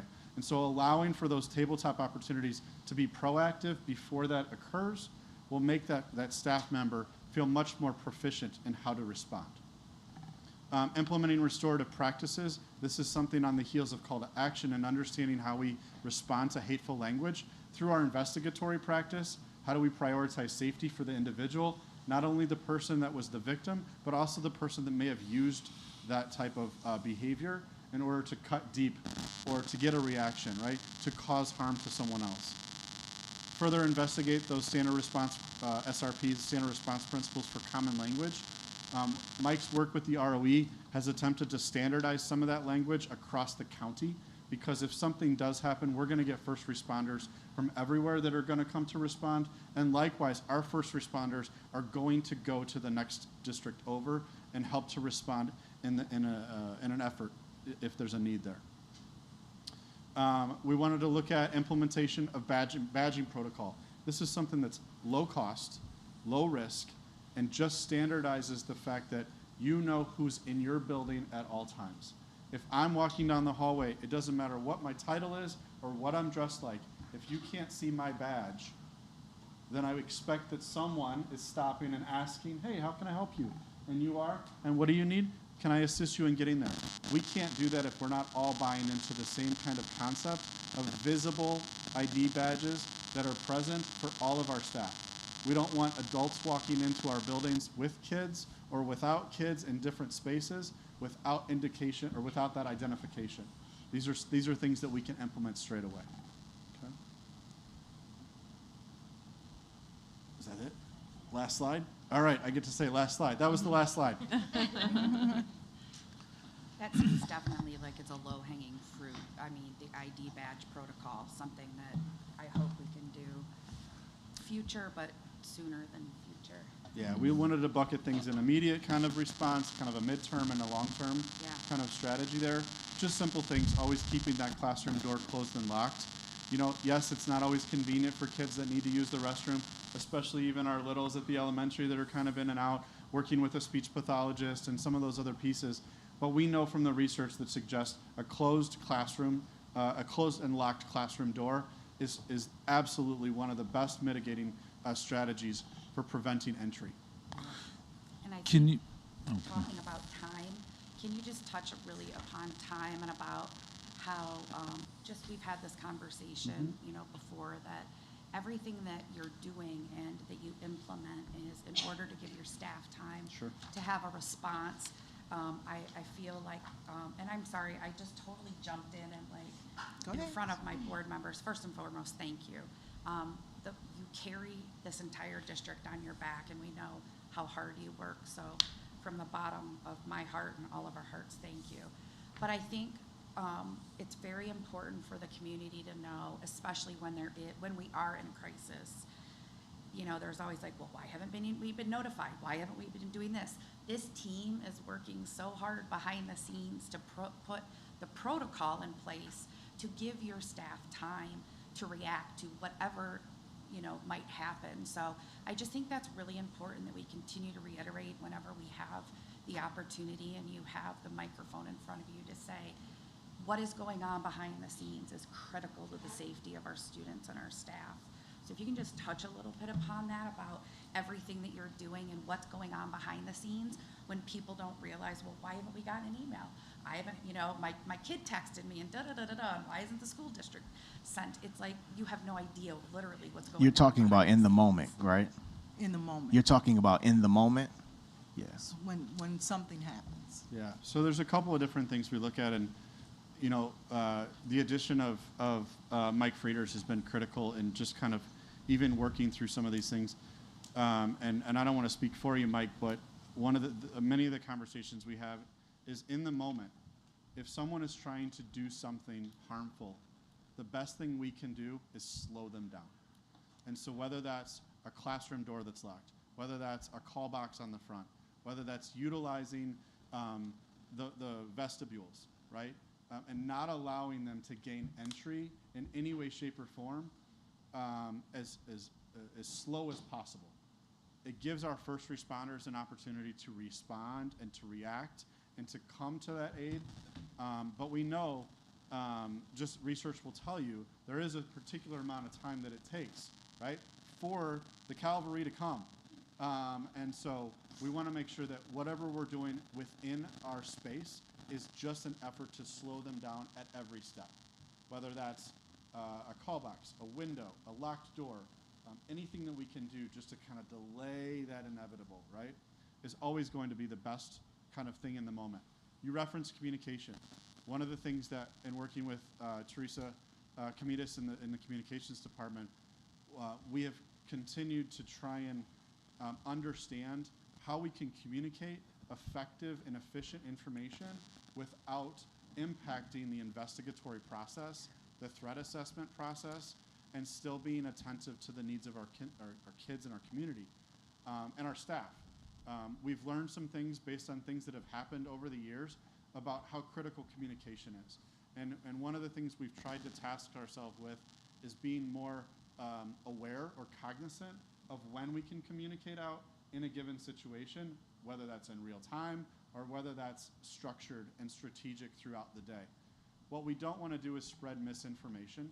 And so while you may always get your information from social media, we would prefer not to get our information from social media, and we would prefer to get our information from our investigatory practices, our building administrators, our kids, our staff, and our first responders. And that's the information that we want to be able to push out, whether that's jointly with our law enforcement partners or other entities, or whether it's individual to the school or to the building.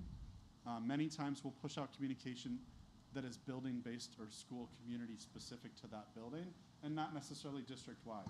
We have a lot of neighborhood schools, right? And putting all of our business out there, while yes, that can be informative, is not always critical in supporting the nature of what's going on in that particular community school. And so we're never going to win that social media battle or how we communicate what we communicate, but we do want to be vigilant about making sure we structure the times in which we do, consistent for every building, for every situation, for every incident. To further that, just in terms of time, when I talk to our building leaders, I try to say to them, yes, we have phenomenal first responding partners across 5 police jurisdictions, 2 fire departments, multiple EMA agencies. They're amazing, and they work with us so closely, but it is critical and imperative that you in the building are an initial responder, that we have to be able to stand on our own and support our staff and our students, and be ready to stand on our own until those folks come to arrive. It's so important. And we pride ourselves as a student services team on being responsive to that. That if you call us, we will take your call. We can walk you through those initial stages on the phone. We can send Michael or Michelle to a team to support. We can jump on your cameras and see. And we will do whatever we can to support and work with you to try and give back that time so you can make those good decisions in those time of crisis. I will tell you that these guys, we send them. When we get a call, depending on kind of how we've articulated that level, we're sending administrators to the building to say, what do you need? How can we help? We're not coming in to direct. We're coming in to say, you know what to do. What can we do? What can we do to help? And I saw it firsthand, and it worked brilliantly, so just kudos to your team.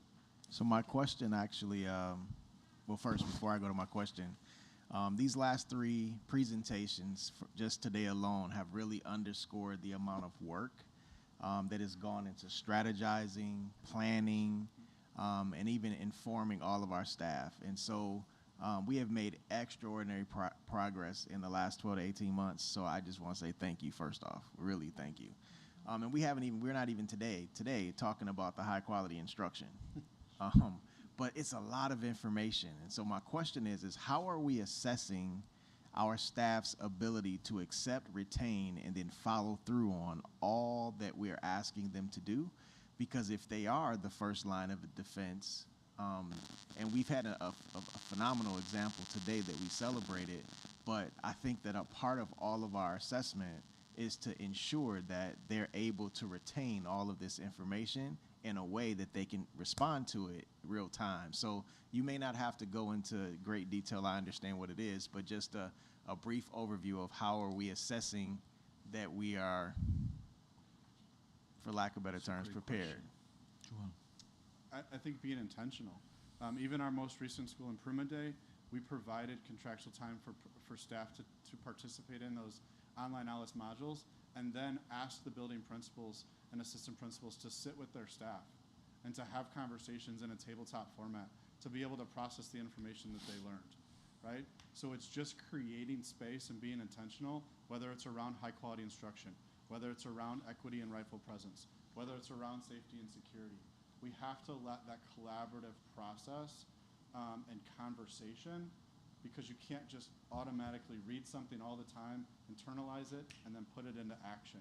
It takes that dialogue and that narrative to work its way out. But we're doing it. Yeah. We saw evidence of that with our staff member that was recognized tonight, like that's impact monitoring right there. Yes. The fact that we can see and highlight an individual that took it upon themselves to follow through on things that they had been trained in, that they had been made aware of.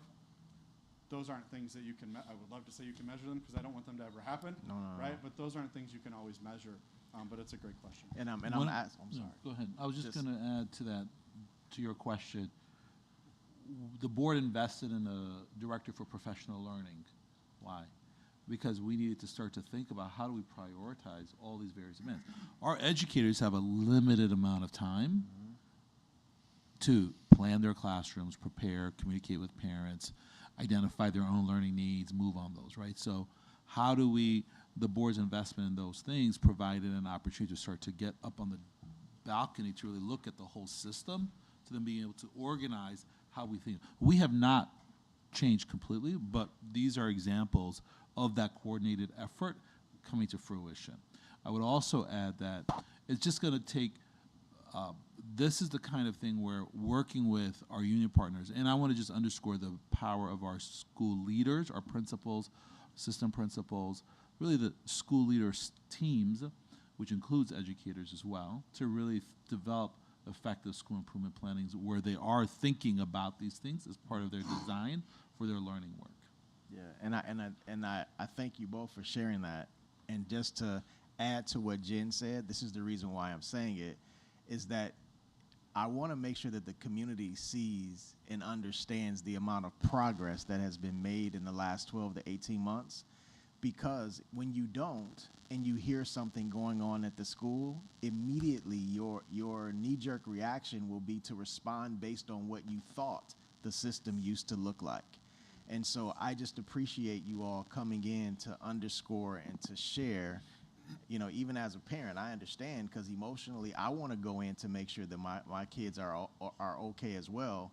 But coming in could also be a hindrance to all of the things that you all have put in place, because me on the outside, even as a board member, I don't know any of the details that's behind the emergency plan. So if I go in, I could actually be a hindrance or in the way to it. And so I just wanted to again underscore and say thank you to all of you, because the community through this presentation and then through them really experiencing all that you have done will continue to give them the confidence to know that their kids are safe when they come to SD308. So thank you. Can I take that to another level? Yes. Because you said we're never going to win with social media, and I think that's pretty much a popular sentiment, but I'm not willing to cede that. I'm not willing to cede that as an educator, that there's not still hope for us to recognize that what we experience when we're doing exactly what you're saying is the chaos that would exist without our systems. So if we don't nurture our systems, if we don't have the experts taking the lead on those systems, and if we don't, granted, I give you that we have to have faith, but we also have to have a dialogue on those systems and a dialogue with those experts. And if people don't recognize that those systems need nurturing, they are experiencing exactly what life would be like without those systems. And what they don't realize, or what they haven't pieced together, is what they're experiencing is chaos. And the chaos of not understanding, right, the chaos of not understanding in that particular moment exactly what's going on. But whether we realize it or not, every single day we give faith to a system. When I drive up to the stoplight and it turns green, I have faith that someone fixed the other lane to go red, right? And so, of course, we're going to be able to point out when the systems don't work. That's great. There should be a dialogue with that piece.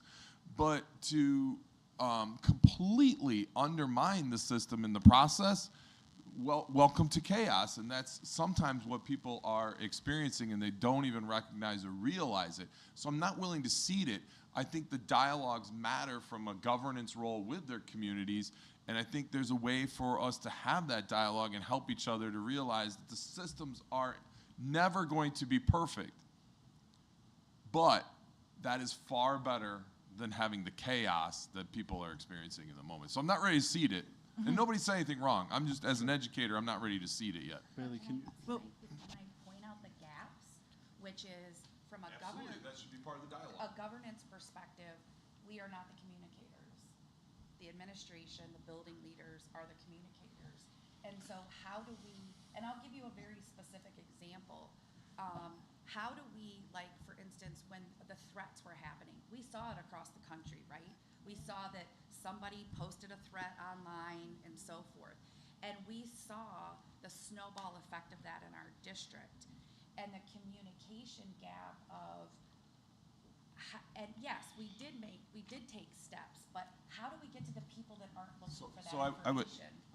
I would say this, right? As a teacher who was in a classroom where I had students that were coming up to me who were showing me their phones, who were concerned, those students, listen, I don't know how to say this to the adults, those students actually have more faith in the system than sometimes we do. And we're demonstrating, well, I'm getting there, I'm trying to anyways, that we are demonstrating a lack of systems, and a lot of the students, the young people are looking to us. I've got students who are coming up to me and saying, hey, this is what's coming on my phone, I'm doing my part. And I'm like, absolutely, you're doing your part.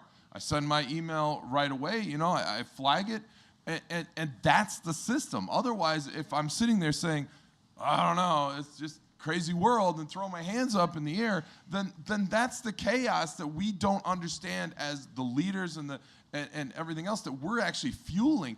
I would make an argument that the students understand the system sometimes better than the adults do. We have 2 students here. Oh, I was actually going to chime into this. Come on, students. I was actually going to chime into this exact topic about the statement about social media, because I feel like it's very important to understand that our society right now is very social media driven. You see everything is on social media now. You don't need to really watch TV to figure out what's going on. My question, and it's probably going to be a really loaded question that if you can answer, that'd be great, but before someone makes huge threats, of course there's feelings that go into it. Probably a student has been thinking about this idea or has been, contemplating about this ideology, and so they go ahead and make this post, whether it's on a private story or for certain people to see, whether it's, global that anyone can see it.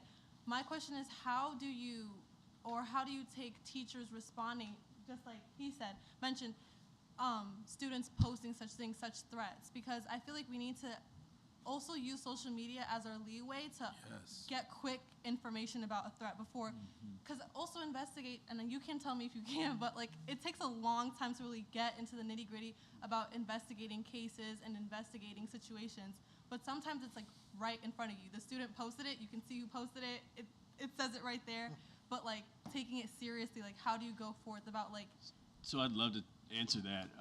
Yes, please do, that's a very great question. Passionate about threat assessments.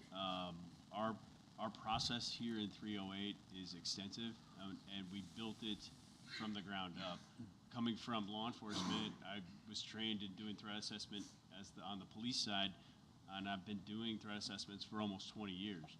And like Mr. Bell said, it's really driven, at the core value of it, is to try and understand in that moment, why would a person say to another person something so appalling and disturbing to threaten another person's life?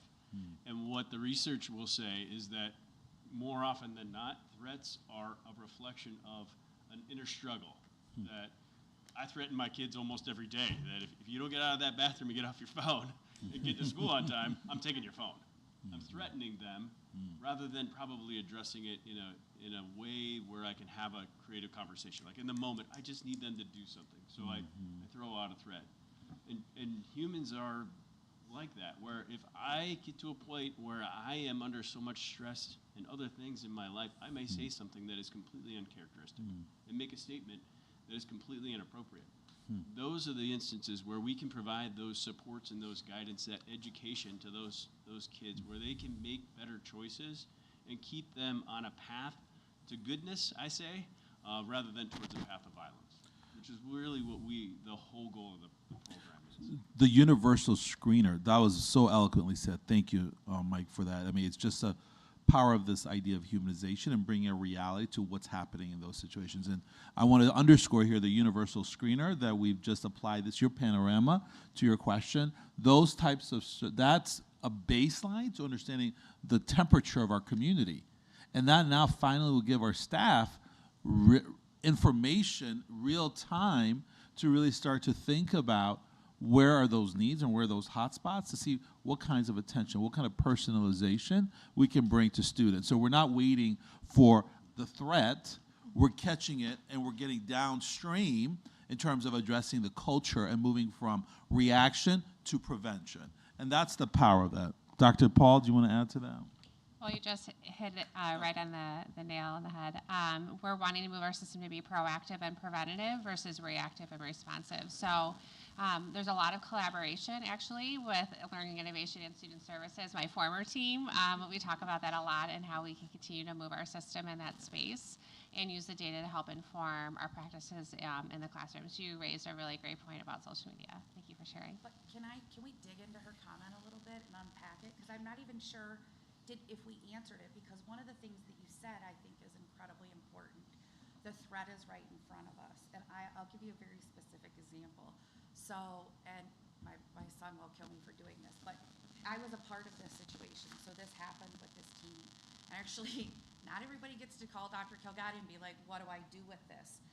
It was also in a week where it was the same threat over and over.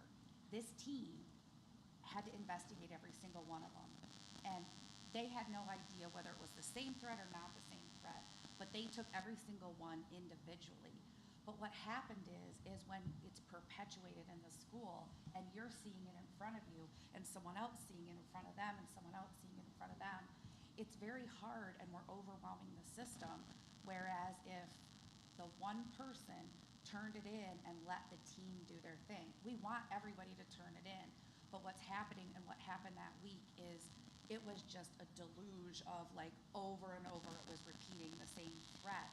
And so why I wanted to bring this up and why when you said, well, what if it's in front of us, is they have to weed through all of that. They have to weed through every single instance of that. And I think it's really important to have that conversation, which is social media amplifies that sometimes when what we need to do is let them do it and let them do their job and make sure that we can identify what threats are real and what threats are don't. Because what we don't want to do is we don't want to normalize any of this. We want students to understand that this is not okay.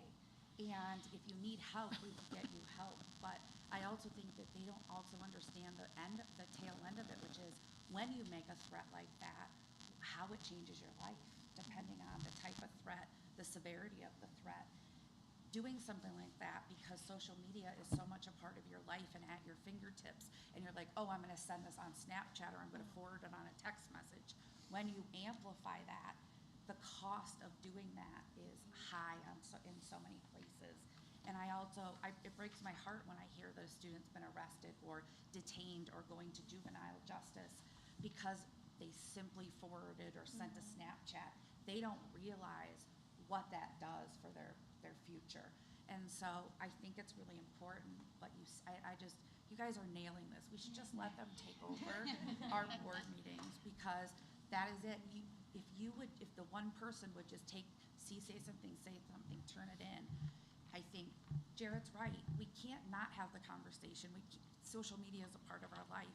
I think we also need to figure out how we're going to mitigate the negativity of social media and what it amplifies, when right now we need them to be able to do their job without creating all this extra, like you said, Eugene, running to the school, calling the school, the amount of phone calls that they get, and so forth, and just follow the protocol. So how do we get better at communicating what that protocol is and what the ramifications are if you do something? Do you and your classmates know what happens if you make a threat like this and that you could possibly be charged with a felony or go into juvenile justice or so forth? Understanding what those ramifications are also part, I think, of our responsibility of letting them know that this isn't something really simple like haha or sending, forwarding something. It has real, true ramifications. So keep asking these really important questions. And use them as a focus group whenever you need some info and feedback. Done. You're hired. All the time. But real quick though, real quick. She's going back. Oh, go ahead. Sorry. Oh, sorry. I can't But see you. like, yeah, Sorry. like adding on to that, maybe like incorporate, because I also do like on the side, I work with the Juvenile Justice Council does. at Kendall County Courthouse. And I deal with a lot of students coming in from like, high schools and like, they're not in classes anymore because of, certain behavioral issues. And I feel like it's not talked about in our classes. Like, you could even ask me to like tell you what's gonna happen if I send a type of threat. Maybe like mitigating, like, how do you pronounce it? Mitigate? Mitigating, yes, sorry. Mitigating our emotions and reacting to, instead of just posting how we feel, maybe talking to somebody else, because I can only imagine the stress that you guys get with so many parents emailing you about a situation in 5 different versions. Because also social media will do that. You'll have one situation in 5 different versions. So I also understand that, and I commend you guys for the efforts that you do, especially in our schools. The U.S. is crazy with school shootings and all that stuff, so I commend you guys. You guys are doing a great job, but Maybe you can create some type of, like a campaign. Like you could create some type of a campaign that would, help your students or our students to understand the ramifications of such conversations, behaviors, actions.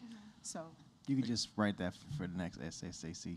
Yeah. We can talk about it there. Real quick, and I'll make this short. One of the things that I think all of us can do is understand and celebrate when the systems work. Yes. I'm just saying, like, that's something we can do is understand, say when the systems work. Right. So I would imagine that last week or whenever that week was when all of that was happening, you guys didn't have a run-on of parents running up to the school to get their kid out, did you? When you had your, what was that, home secure, what was that one, Hold Secure? Remember that? Secure and Teach. You didn't, Secure and Teach. You didn't have a run-on of parents coming up to the school to get their kids, so something's working, right? Yep, that's true. That's a very good Something's point. working. So we just continue and, Keep do going. more. Do more. Do good, do more. What was really cool, and I hate that I have this experience, but it was so cool to see it. I've told everybody about it. Is Mr. Bell was there, the police were there, everything was there, but the building really handled it. They really handled it. And what was even cooler is they sat down with my son and asked what they did well, what could we do differently. They really incorporate student voice into this situation, and that is, I don't think we could ask any more of these folks. I think the system is working. Please don't, because I want them to stay. I want to just close out. Thank you so much for your presentation, for your time. We're going to keep learning and working together. Thank you all again for coming this evening. Do we have any public comment? Okay. So we are moving past 6.1 public comment. We are moving on to 7.1 7.1 superintendent report. So I'll ask Dr. Calgatti to give his superintendent report. Well, I kind of feel like it was made this evening because we had quite robust presentations, but I do want to take a minute and want to extend our warm wishes to all those who are observing Rosh Hashanah. May this season be one that brings you joy, happiness, and a renewed sense of purpose. Board, this past week I had an opportunity to visit the Kendall County Food Pantry. Did I get that? Kendall County Food, thank you, Kendall County Community Food Pantry. It's a mouthful and it's worth every effort because that effort of our community is truly incredible. In about a week from now, we are going to be starting this off, and our district has played a crucial role in this event. One of the things that when I visited, one of the things I noticed was just a tremendous outpouring of volunteer support for the Kendall County Community Food Pantry was truly remarkable. It is, when you think about the health of a community, you think about its effort to serve those who need and those who want, and that is truly a trailblazer. I know there are lots of examples of that in our community, and this was my first time seeing this particular one, and I'm so grateful for it. In addition to that, the way the experience that those who are looking for support experience it is truly ennobling, a great lesson. And you enter, it's like visiting a grocery store or a department store with Target kind of feel, right? They have all kinds of food wares, merchandise presented in a really noble way that I think is example. And I want to thank our community. We are about to reach our 2 million mark, is that correct? In contributions to this pantry, and that's a huge, yeah, I see somebody clapping. That is definitely something to clap for. And we will once again join as a district, and through the collection of certain cash donations, we'll make an amazing donation. They talked about cash donations also making a big difference. That $1 can go a long way, can actually equal, I think they said 8 equals 8 items. So even $1 for our students listening who love to collect pennies, collect those pennies, it will go a long way. Every single piece counts. Again, this will begin October 13th. And it's just, again, if you visit our website, SD308.org, I invite everybody to check it out. It's a great place to see what's happening related to this. I want to then take a minute to really speak to a lot of our communities in the southeast of our nation are really under duress as we think about the struggles of the hurricane. I think it's really important for us to take note of that and to really reflect and send our thoughts and our care. And I know that there are a lot of local efforts also to supply and to provide assistance to those there. And we want to thank everybody who's been involved with that. It's not lost to me the impact of our efforts as a nation to support those who are in struggle, and that's both reflected locally and across our nation. Also today, on a more somber note, we take notice of the significant, horrible escalation of loss of life since October 7th of last year. Really, it's a continuation of that, but I know that it's continued and it's on a lot of people's hearts. We want everybody to know that we extend our deepest sympathies to those whose communities have been impacted. We, in fact, are all impacted by this, and we need to take note of that. Our district is committed to a safe and supportive learning environment for all of our students and staff, and to supporting and encouraging free expression among our students, and to a curriculum that promotes tolerance and prevents bias-based harm. I want to now welcome other board members who want to add some shout-outs. Can I just ask yeah, you one more? please. Did you say for the community pantry? Did you say October 13th? It launches it, correct? Online starts October 13th, Okay, so and when do they donations. need volunteers and stuff like that? Oh, much later. Okay. Yeah. Got it. Election Okay. period. I could tell you that we could always use more volunteers at the pantry. Yes. So the one at Old Trauber is the first Friday of every month. And there's a number of teachers and staff that are there that volunteer as well. We could always use more. Love it. Pardon? What time first Friday? It is, the shift is basically from 5:15 to about 7:45. It's 6 to 7:30 that the pantry's open. Okay. Thank you, Mayor Jo.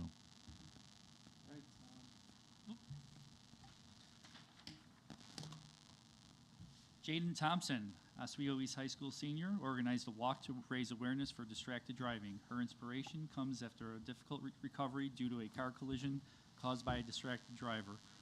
The walk will be held at the Wheatlands Elementary School on Saturday, October 12th from 10 a.m. to noon. I'm sure this has impacted many people. Distracted driving is definitely an issue. So, me too. You know me, I'm gonna ad lib. Did you know, right? Did you know that the #2 language of instruction in American schools prior to World War I was actually German? It was the second largest instructional language prior to World War I. My own grandfather in Kendall County, he was made it to 5th grade, and then since they spoke German at home, that was a hindrance. I say this all because it is German American Heritage Month, and our German student program has shared several ways everyone can join in the learning and celebration. Check out the district's Facebook page for a link to their materials. Congratulations to the Panther Marching Band, who were third in their class and third overall out of 18 bands at the Downers Grove Mustang Music Bowl over the weekend. I happened to be there to witness it. They're just going out of order. It's okay. Go ahead. Dominic and I switched. They just went out of order. Yeah, I happened to be in an accident with distracted driving. And I happened to be at Downer South this weekend. It's all good. At my grandfather's school church. There you go. Anyway, I'm still going for therapy. Germans? I want. Crazy town. Let's just leave. We've already blown past that time. I had my 13. I wanted to particularly, on behalf of myself, congratulate the OH marching band. Yes. Their presentation is probably a little bit less than traditional, which I found pretty awesome, actually.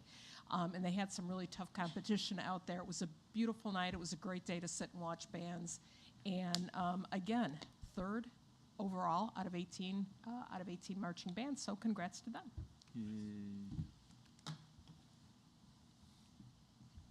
Should I go? Yeah. You can go now, unless you guys have switched. Very seriously, Parent Cafe, a safe space for parents or caregivers navigating the challenges of parenthood, will meet for the first time this school year on Wednesday, October 23rd.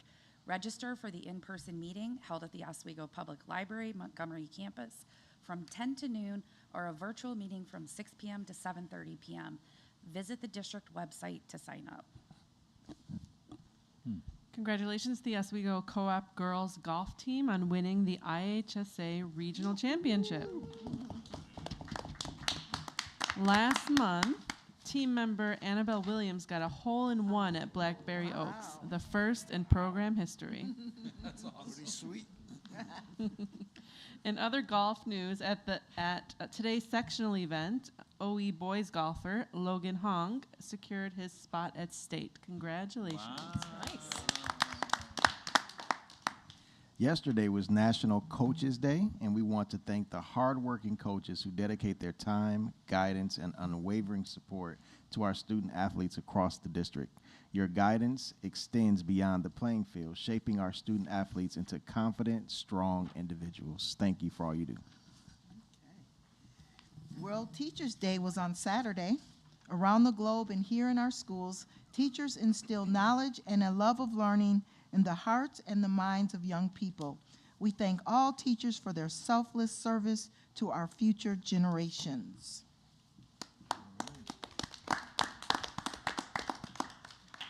Okay. All right, now we're moving on to 7.2, and we will have our student board members' reports from Hope Rie and Callie Parnell. Take it away. Go ahead. Just kidding. Okay. So the meeting commenced on Wednesday with a brief conversation among attendees allowing everyone to become acquainted. Subsequently, 2 students prepared data from the previous year, which included various surveys. I don't know if you're, yeah, could you start over just, you Hello. got jumbled. There we go. Come a Hey. little Okay. closer. All right, there you go. Hello. So the meeting commenced with a brief conversation among attendees, allowing everyone to become acquainted. Subsequently, 2 students presented data from the previous year, which included various surveys conducted among students and teachers regarding their perceptions of one another. From the analysis, we conclude that this year our emphasis will be on enhancing the student-teacher dynamic and relationship.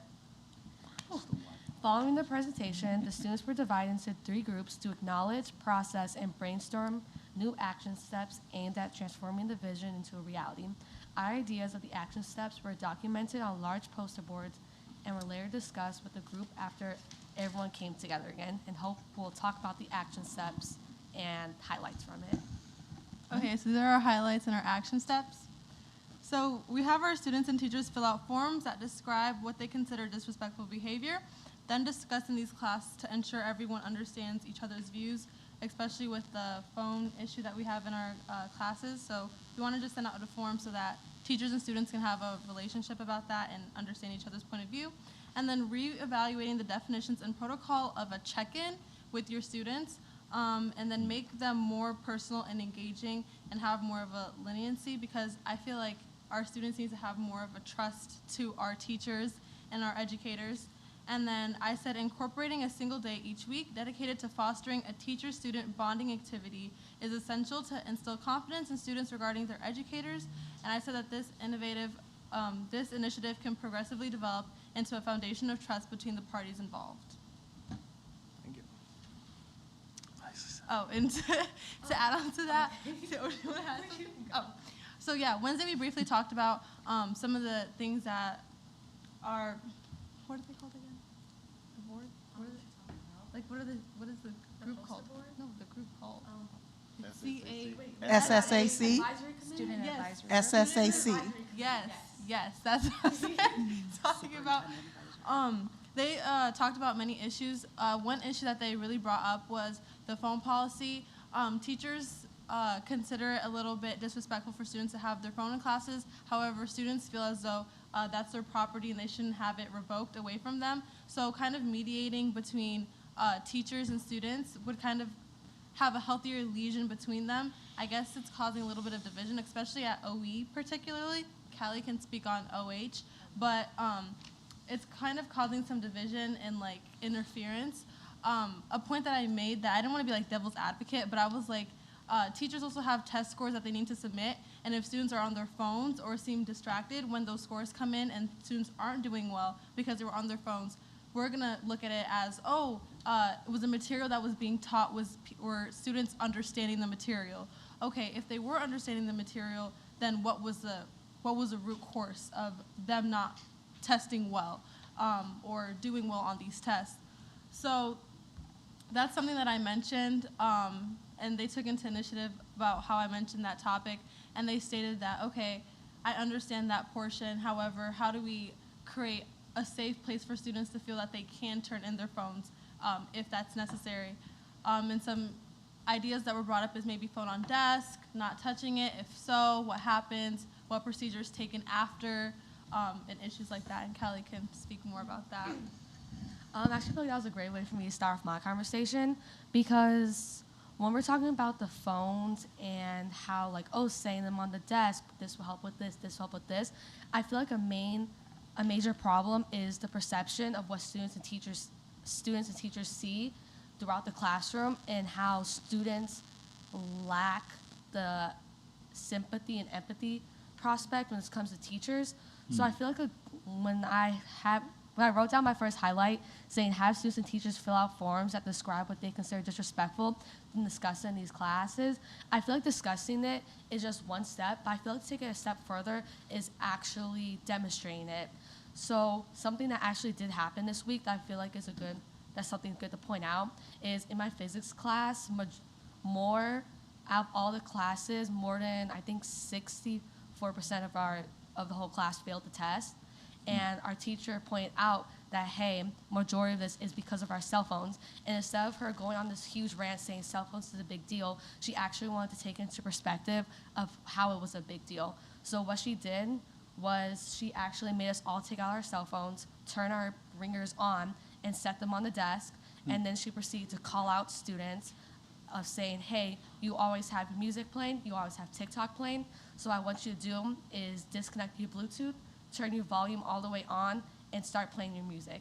And when she did this, she then went over explaining the test scores to us with music blaring, ringers going off, and it was chaotic. But it also put a perspective of this is what we're listening to when we're trying to teach us this, and this is why we're bombing our physics tests. So instead of her again going on this rant saying, hey, you guys need to put your phone away, it put her perspective of this is what I'm seeing with this classroom, with TikToks just scrolling, music with very vulgar language playing, and just like the ringer going on 7 times a minute. And so I feel like instead of just discussing with the classroom, teachers need to get creative just like that to really just put a perspective of what's going on in the classroom about the phone policy. Love that. Love it. And our last thing that we did that we really want to take into account is our teacher to student check-in. I know there's a survey that usually goes out for teachers specifically about what regularly how much they check in on their students. I think the data said that in the beginning of the year is when they really start to check in on people as students come in, but as the year progresses, that kind of deteriorates as, you know, we get into more classwork. And then students talk about whether they have a trusted adult. Most students say that they don't have a trusted adult, and so the question is why don't they feel like they can trust someone? And that goes into conversation. Our teachers are adults. They are supposed to initiate those conversations between students. So having something engaging that students can do to kind of build a connection with their teacher can allow that trust, because we understand that trust is not built in a day. It's a process that happens. So teachers checking in regularly with our students, I feel like would create a nice lesion to have that trusting adult, and so that they can even further trust them with having their phone and not feeling that hurt and ick. Because again, our society is really heavy technical use. So getting our phones taken away is like taking something of our heart. That's why parents, not even time out. Yeah, like parents aren't even gonna. This is a commercial now, brought to you by student board members. Taking away phones is what? Mom or Dad, are you listening? Our heart. No, she is listening. She's actually watching it live. But yeah, it's like taking part of us away. So having that trusting relationship with our teachers would help ensure. So we wanted to talk to our teachers first, let them hear how students feel about it, and then have our teachers initiate that process starting in a few weeks if that is possible. But yeah. Wow. I love it. Thank you so much for the vivid reporting. I love it with all the color. I love it. Okay. We're moving to 7.3, board committee reports. We'll start with the equity in teaching and learning. I can do it. So just a quick update on what we did at Equity Teaching and Learning. We had an opportunity to preview 2 of the presentations that we're seeing tonight. The one we saw on iLead, and then we gave some feedback and heard about some course proposals and changes to course names for the course selection process at the junior high and high schools. So that's a summary. Love it. Okay, moving on. Finance and facilities. Go ahead. I can, whatever. Okay. Whatever. So let's see. Go over 2 of them. Basically, just a proposed budget calendar, just the timing of the different pieces to the budget. We'll hear more about that probably in the next couple board meetings. Update on bids and RFPs that are currently in process. We talked about co-ops versus RFPs, standardizing paper, instead of just buying it randomly. And then the Boulder Hill Playground update took a turn that will be discussed today. Tonight, yep, So coming up. It's a good turn. A good turn. Yeah, don't. Right. Just real quick, you mentioned budget calendar, and I just want to mention that, for the community at large, I don't think many times we realize how transparent we actually are in this district. We are religiously asking for not only 5-year projections, but we're religiously asking for scenarios in those 5-year projections. That's not necessarily a guarantee in all districts that as far as them religiously doing that every year. And so I'm not saying we're perfect, but again, going back to that issue with systems, I think it's important for us to notate actually how transparent we are compared to other districts. Well, and I think it's really important regarding that. Raphael gave us a very high-level calendar. Can we put that on the internet, or is that on the internet? It can't be until it's been approved. Okay. Okay. So the first step in that is the board has to give someone basically I don't know why words are escaping right now, the authority to work on our budget, and we will do that at our next meeting, and it will be obviously our CFO. So that's what kicks the whole process off, and then you'll see the high-level dates that for the proposed budget calendar, and part of that includes a public hearing where we do involve the community in the process, so it's very important to talk about that. And then I just also want to touch upon, we did also talk about fees in the district and where fees are at, both fees, that come in and fees that are paid to the school district, why they are paid. And we did ask the administration just to make sure that we are not putting any undue heaviness on families that are super involved in the district. So if you're, for instance, many of our high school students have various activities that they're involved in under the year. If they happen to also be in 3 sports and they want to go to homecoming and they're a band student and they have all this stuff going on, is there something we can do to reduce the burden, the financial burden on them? We can't take away fees. It's always going to be a part of our life here. But for families that do have students that are where the financial burden is really heavy, we did ask the administration just to look at some opportunities. For instance, if you play 3 sports, we won't require a fee for the 3rd sport or something like that. So they are going to look into some creative ideas that they can bring back to us, and I just wanted to make sure that we captured that from our meeting. Thank you. Okay, policy and legislative. Can we start with this so our students can hear this, and then we can? It's in the information agenda, so I don't know, I think we would have to make a motion to move it. Oh, up, okay, so we're gonna, okay, I was just trying to figure out, because it's getting late now. And we need to let you all go home. But we so Latanya? appreciate your contribution. I'm sorry, can we actually table this to the next meeting if it's No, ready? we gotta do it, but it's okay, they'll hear it next time. Okay. Thank you for your participation. We could, it's I mean- October 22nd. The question is, how many things do we have on the next agenda? Well, it won't be as heavy, I don't think. It's Next not- week This will is be a heavy agenda. It won't be as heavy as this one. Yeah, I think we should move it. Yeah.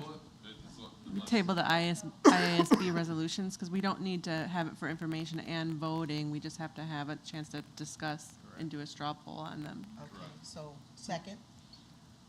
Oh, we'll make a motion. Oh, wait. We haven't Yeah. Oh, okay.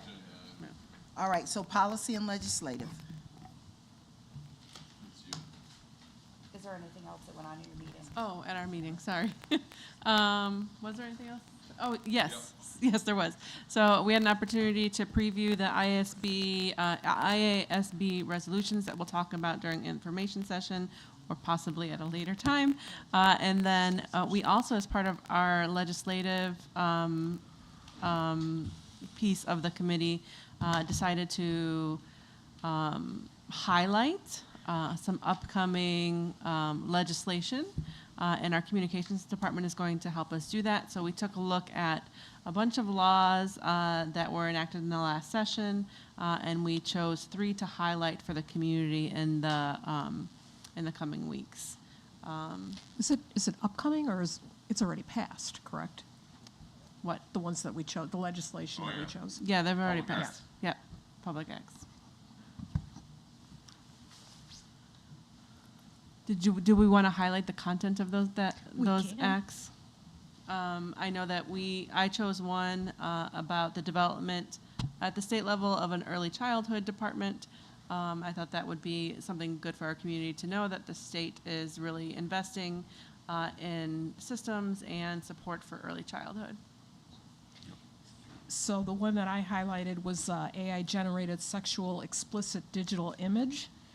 And what that does is, there's already legislation in place, but it enhances it. It adds the obscene depiction of a purported child as one of the prohibited offenses that prevents an individual from being issued a school bus driver's license. So it's important to know that everybody is vetted properly.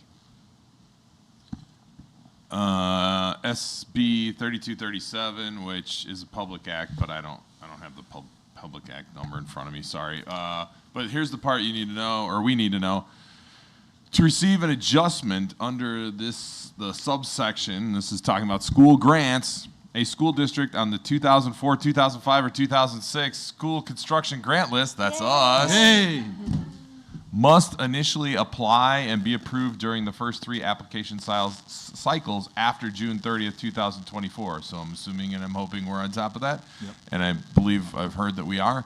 So, yeah, I highlighted that one because we are always hopeful to, yeah, there it is, Public Act 103 /0960. So We talked about that in finance and facilities as well.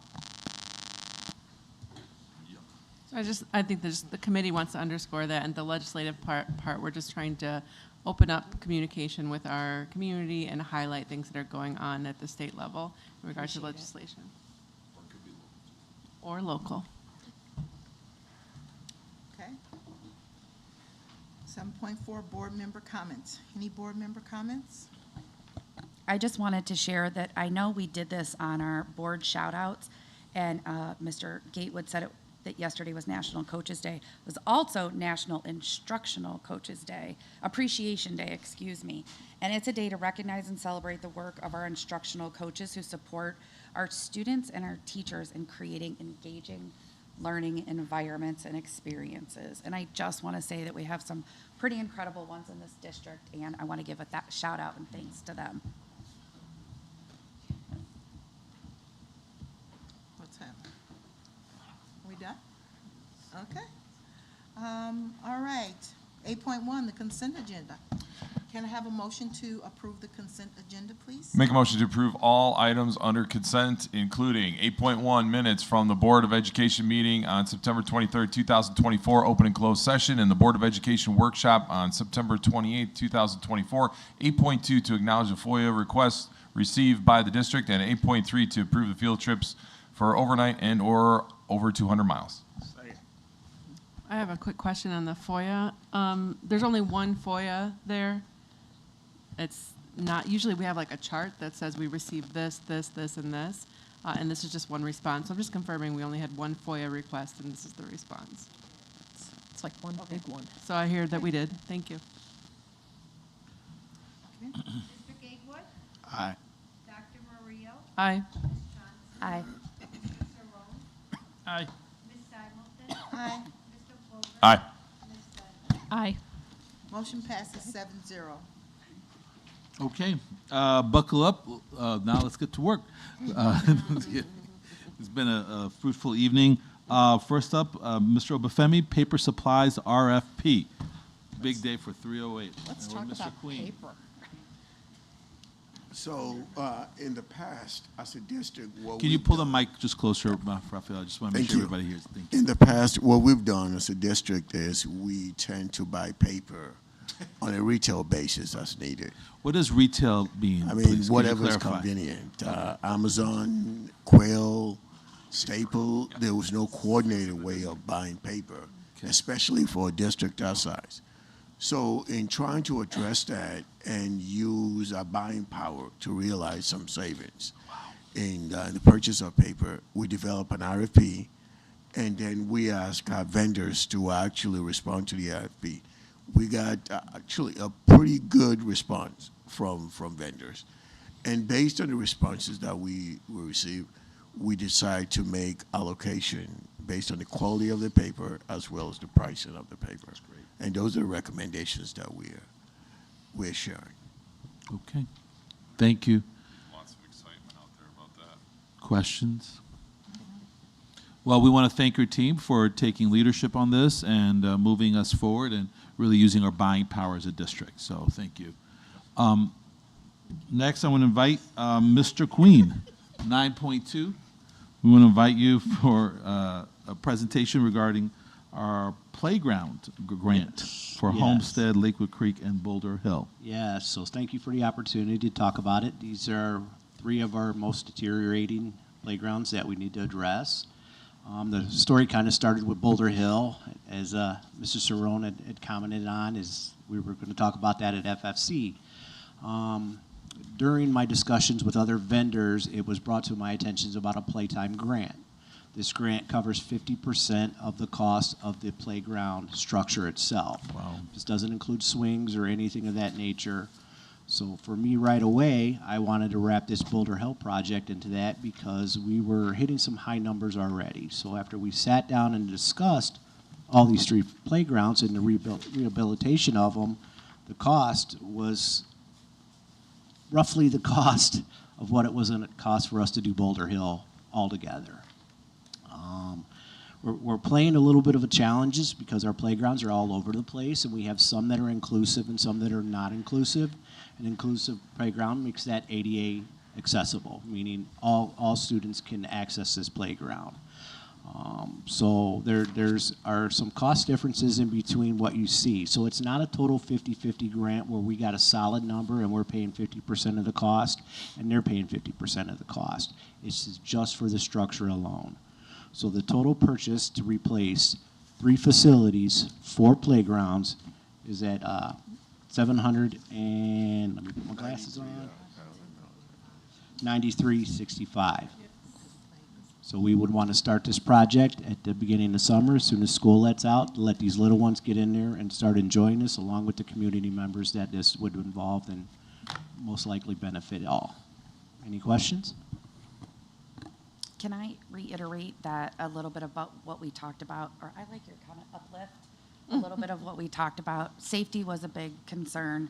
I also just wanted to say, Stryker, I know you're not listening, but we heard you.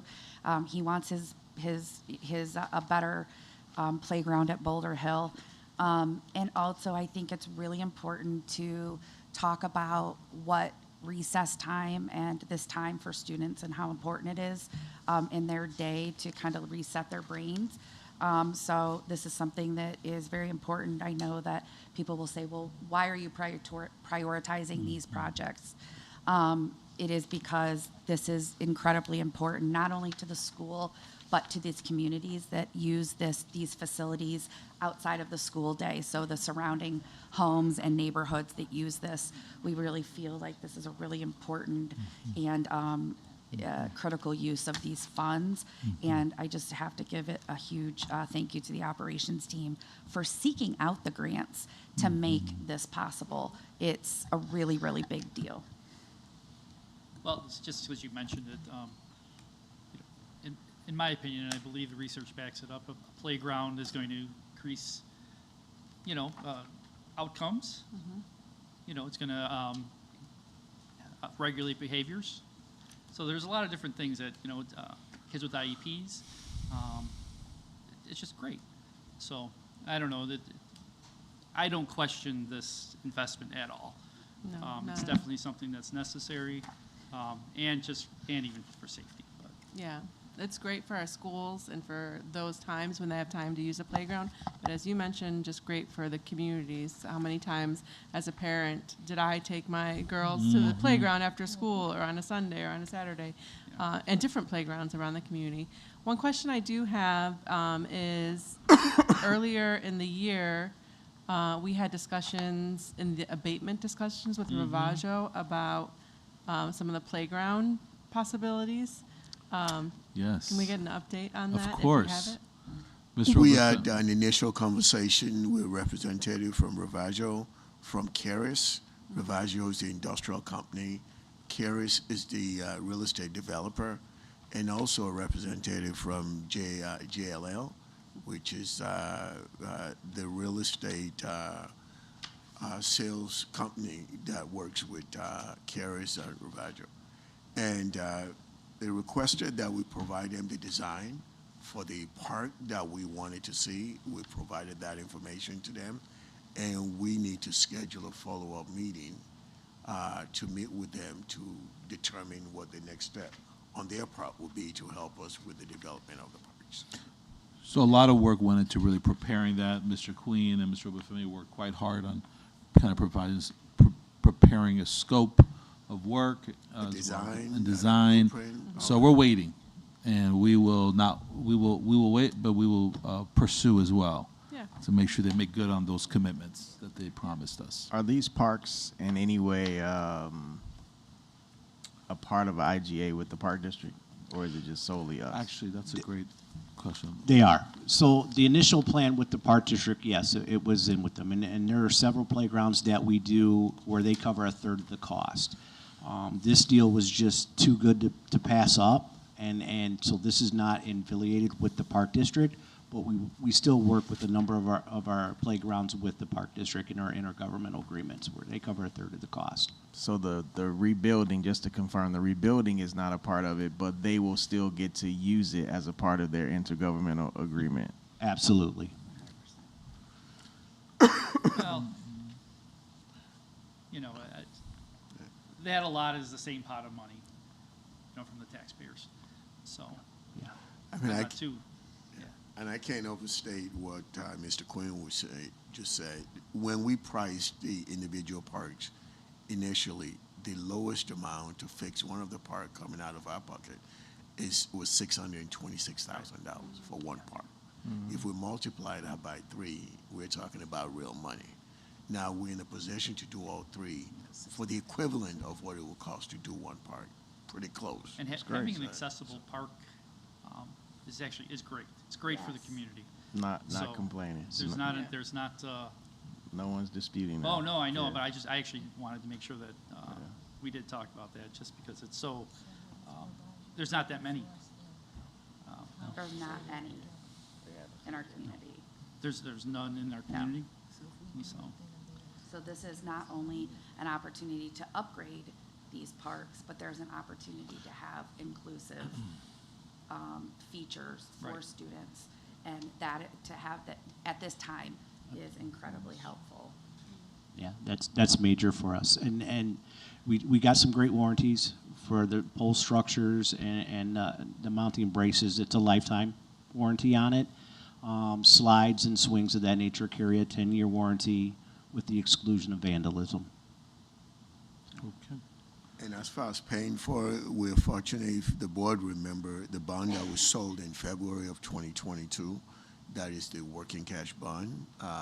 We've spent quite a bit of it trying to get chillers and rooftop unit and roofs replaced, but we have enough money to be able to pay for it. And we have a timeline that we actually need to spend this.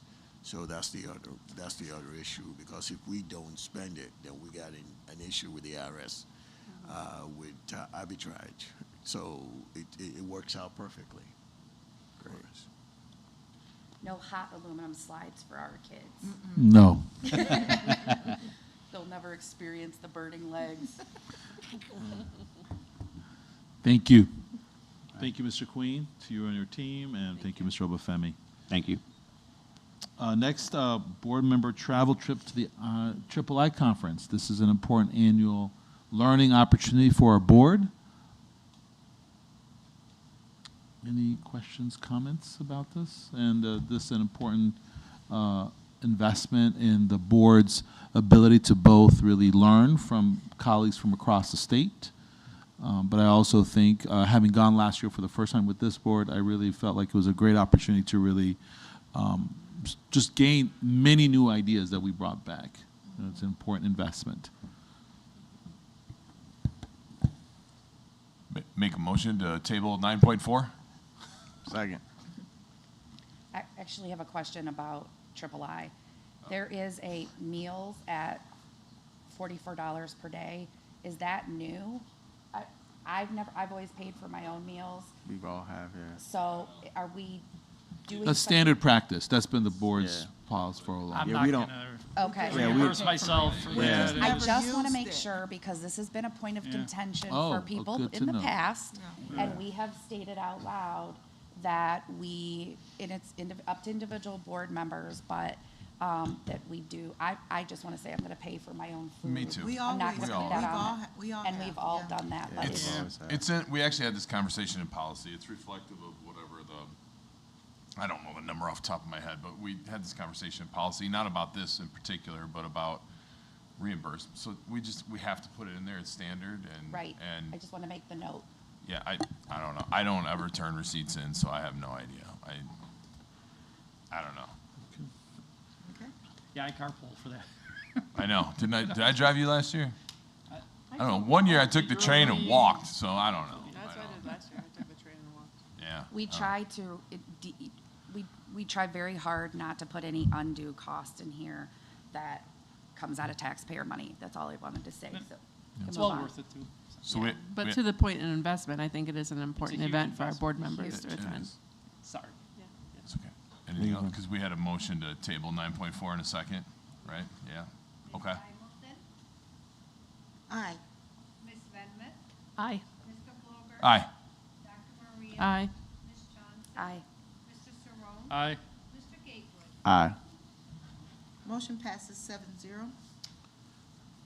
An important part of our annual review process is reviewing our high school courses, and I want to invite Dr. Paul, on behalf of the Learning Innovation, to talk a little bit about some of the changes that were brought to the Equity Teaching and Learning Committee, as well as to speak to the process involved here. So thank you, Dr. Paul. Thank you. So this was a collaborative, thank you so much. This was a collaborative effort with the Learning Innovation Department, as well as our teachers, department chairs, and building administration that included assistant principals of curriculum and instruction, assistant principals of special education, student services, as well as our building principals. We really worked hard this year as a collective team to identify what we're currently offering and doing a review of our course guide. And today you're going to see some recommended changes, again, with a collaborative effort for course title changes and descriptions in relationship to the CTE department. In addition, we have some curriculum course proposals we'd like to bring forward to you for information this evening. As you might recall, students select courses early in the year in preparation for the following school year. So we are kind of working backwards with that timeline in place, giving you a chance to hear more about the course update proposals today, as well as creating some space for you to dialogue if there's any questions I can answer for you. So first, I'd like to share with you some curriculum course title change recommendations. You can see listed here that in the third column, these are our current course titles in the course catalog. They range from describing directed study courses with a specific title. The recommendation from our staff and our leaders is to change the course title name to directed study, CTE. This creates more clarity for students when they're selecting courses, reduces confusion. Students can actually enroll in these courses. They have to seek approval from their counselor, and conversations will take place with the student and the teacher and the counselor prior to making an enrollment decision. In addition, in the next slide, you can see again the current course titles in the third column, and we're recommending for business internship and CT internship to change to the title of internship. This gives a broader opportunity for students to take internships as it relates to work-based learning language, as we work towards creating opportunities for students to continue to take courses that would allow them to explore potential careers in their future. In addition, we are beginning our conversation about sunsetting courses. Although we're only recommending one course to sunset, or as some might state, removing the course from the course catalog, we have recognized during an analysis of student enrollment numbers that this course has had no enrollment for the last couple years, and so we're recommending this course be removed from the course catalog. More information will come in the future about any potential sunsetting of courses as our team, along with the department chairs and building leadership, do an analysis this year and looking at historical data for student enrollment numbers as well as student interest, and really wanting to streamline that learning progression for students. And so more to come in the coming months. There's a few more slides related to course title changes. You can see again on the third slide our current course catalog related to different courses that when we did this analysis, we found that was quite confusing for students and families.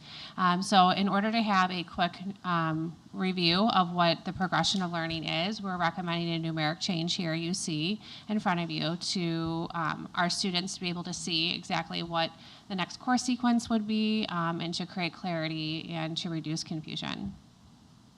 The same thing you see here with some of the changes, again, the numeric sequencing you'll see in the cabinet making as well as the computer-aided drafting, again, using the collaborative conversation with our teachers, department chairs, and building leaders, we were able to make these recommended changes to the course catalog. In addition, you'll see that there's a current course description for a course called Technology Applications. In doing a review of this course and recognizing there have been some changes in regards to technology and wanting to reflect that in the course description, you see that listed here. There's certain words that are bolded to kind of indicate the change that we're requesting be made in the course catalog.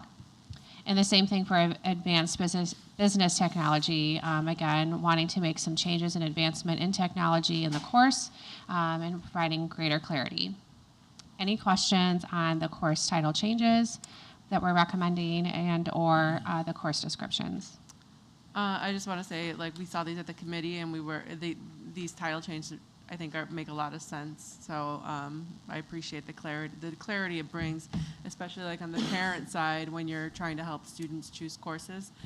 That's helpful. You mentioned sunsetting at the beginning earlier, so I just want to highlight that I think you're moving towards new courses that are going to be coming on board, and so I think I'm happy to hear that you're starting to think more about what a sunsetting process looks like, because they're never easy decisions. The one that you highlighted was like the easiest one you're probably ever going to make, because if you don't have an enrollment for 3 years, right, like it's an easy one to cross off the books. But when you have programs that may have been in our district for a long time and maybe have had 3 kids enrolled, 5 kids enrolled, those are harder and can be emotional. So I think and as you add more courses, as we discussed at the committee, as you add more courses, you have to think about sunsetting courses, because there's only so many students, and if they're taking one course, they're not taking another course. And so there's going to be some natural kind of, is the word attrition, like movement towards other places. So I just wanted to highlight that discussion. Yeah, thank you, Amy. Any other comments, questions? Just, I think it would be helpful to underscore just briefly the process you got to get here, because I think if you're not aware, this was not a unilateral decision. This involved a pretty weighty process, and so I think if you could just do a quick synopsis of it. Yes, so we meet as a learning innovation department with high school department chairs on a monthly basis, and meeting with the high school principals and talking about our focus for the year. What does that look like and sound like? We talked a lot about exactly what Amy is highlighting, wanting to have a continual learning for our students and wanting to make really informed decisions using the data we have in front of us, like student enrollment information, as well as creating an opportunity to survey our students as well and getting their perspective of the things that they would like to take that maybe we're not offering, that we are offering, and then also we're working very hard at helping our system learn more about career pathways, which you're going to hear a little bit more about today in 2 of our recommended courses, and wanting to make connections to courses that we do offer to potential careers for our students. And that's going to take some work and effort with our department chairs and collaborating together. And just like Amy's illustrating, this can be a very emotional conversation, one that we want to honor all of the emotions people have, and but also recognize that we might have to make some collaborative decisions to move forward to really create some really rich learning experiences for our students. Thank you. Thank you, Dr. Paul. Yeah. Curriculum courses. Is she done? No. No, we have one more part too. Oh, okay. Yeah, I'll wait. So take one sentence and that's it. Do you want to ask it now? I can wait. No, it's not a question. Oh. Great. Never mind. Great job on the collab cooking class, and whatever we can do to reach out to parents to expand whatever we can do with collab. Awesome. And Yes. thank you. Thank you for creating this pathway of what I'm about to explain, Jared. I love that. Good segue. I just didn't want. We'll start there. We'll go from the bottom up here in the presentation. So collab cooking is one of the courses we're recommending for the 25-26 school year. This is something that did originally come from our community, and our process is to go through our schools, our teachers and our department chairs and our assistant principals of student services, special education, curriculum and instruction, and our building principals. They together wrote a course proposal for this opportunity for our students to take a course that is differentiated and life skills for our students in their future. This would also build on a practice we currently have called collaborative PE leaders. We would offer this course for our students to be collaborative collaborative leaders. Sorry, it's so late. I'm like, the words are escaping me. And an opportunity for students to be paired with a general education student together in taking this course to create leadership opportunities for our students, but also, of course, it's designed to meet the needs of our student population. In addition, we are proposing 2 additional courses, Introduction to Education and Clinical Experience in Education. As I mentioned earlier, we are in the process of exploring career pathways for our students. One course is currently offered currently in our schools called Introduction to Teaching. This would be, the title change would be Introduction to Education, and would be offered as a dual credit with Waubonsee Community College, as well as an additional course you see listed here, Clinical Experience in Education. So we did include in some additional information to share with you, more information about career pathways for you. This is something our system's learning more about, and we're embarking together. Our new Director of Career and College Planning, our Career and College Readiness, Ben Owen, is leading the charge in this work and has been working very hard with our DCs, our teachers, and all of the building leaders. And then the last course that we'd like to share with you, and we're proposing for the next school year, is AP African American Studies. This interdisciplinary course would be housed within the Social Studies Department.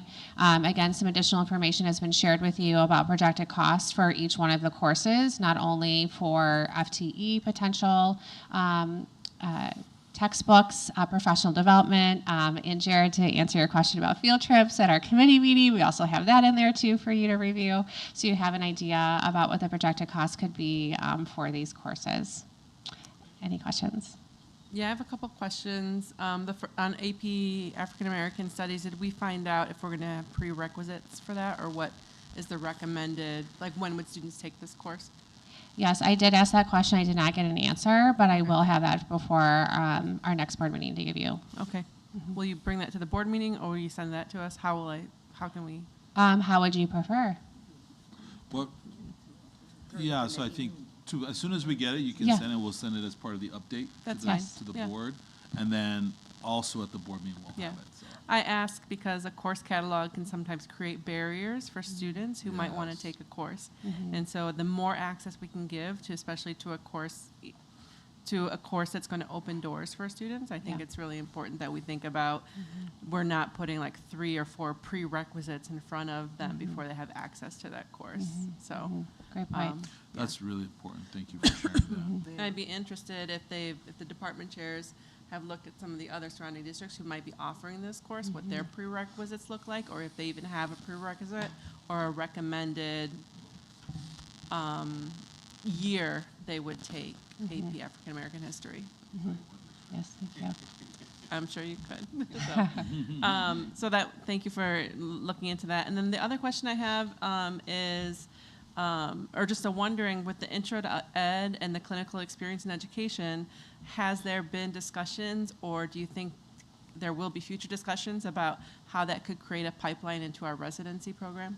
Yes, so actually when we were discussing this with our department chairs and building leaders, we used our residency program as an example that we have already taken steps to support the teacher shortage with our adults. And here's an opportunity to help grow our own with our students, and thinking about education courses where when you have a dual credit course, you're guaranteed the credit for college to take with you, and really create that opportunity to kind of build on the work we're doing in an adult space, and now mimic that here in the student space. And Waubonsee has an articulated agreement with Aurora University, so students could take their courses at high school, do whatever they need to do at Waubonsee, and then fast track to AU in coordination with us, obviously, because I know that Mr. Zwemke wants them in the pipeline. Yes. Go ahead, teachers. Correct.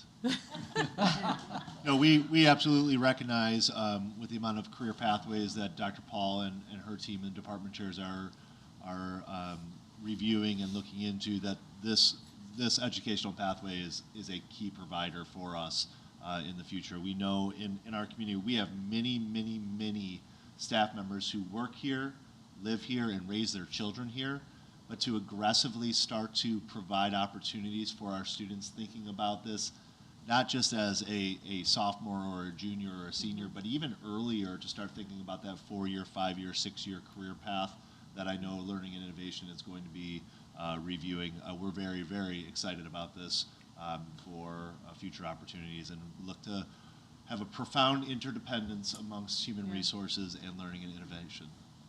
I just want to share a quick story, and I'll be very quick because I know what time it is. But like when we were campaigning and I was knocking on doors, I knocked on a door of a parent in the Prairie Point area, and she relayed to me. She said, "My daughter always wanted to be a teacher. She went to school to be a teacher, graduated from OHS, and then she wanted to come back and teach at Oswego, and it just didn't happen for her." And I was like, "Oh, well, we got to fix that, right?" So. I think this would be the way to fix that. Yep. If you're still in contact with that person. Oh, no, I don't remember. I didn't take notes. Unapologetic about recruiting. Please send that information to me, Dr. Murillo. I would appreciate that. Thank you. If you're listening out there. If you were out there. I have a question about on the last page where it says this may be an endeavor for 26-27, given the planning. What does that reference? The field trip or the entire course? The field trip. Right? Oh, are you talking about the additional Yeah. projected cost? Are you talking about AP African American Yes. Studies? Yeah, I have to go back and look and see exactly the language on that to be able to get back to you on an answer. Because I'm just very interested in, like, what are we? Is this a course? We have to prove it. I get that, but our intention is to have this in the course catalog. Correct. For the year coming up. Correct. Okay, thank Yeah. you. I just want to make that clarification.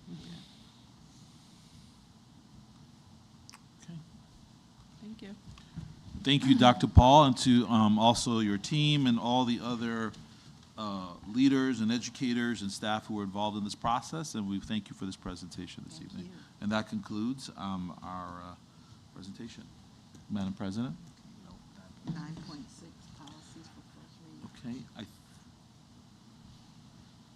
So, Mr. Bell, for first read policies, do we want to delay this?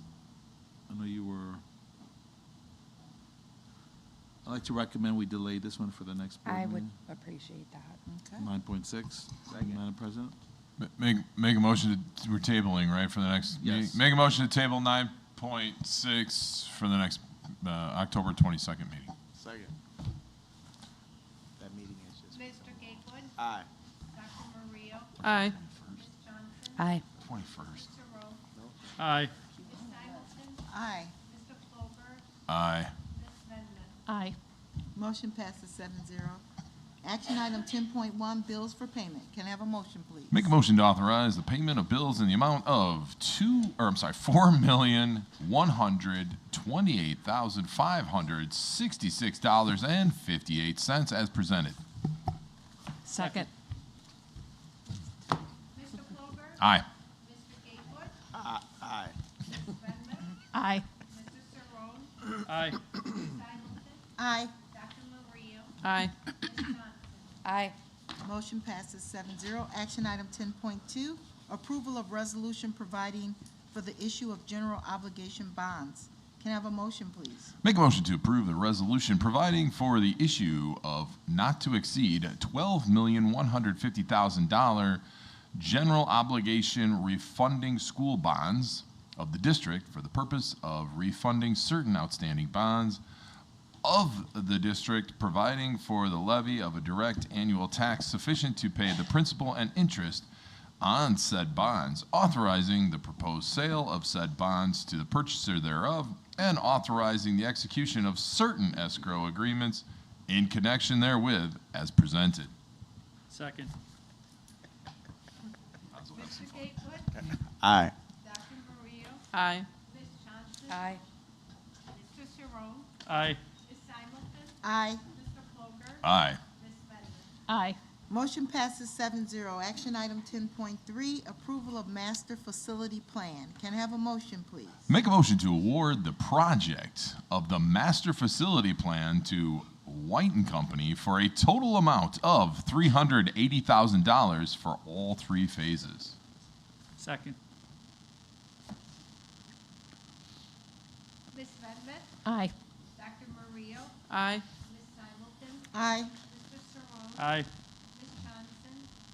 Aye. Mr. Plover? Aye. Mr. Gatewood? Aye. Motion passes 7-0. Action item 10.4, approval of custodial supplies RFP.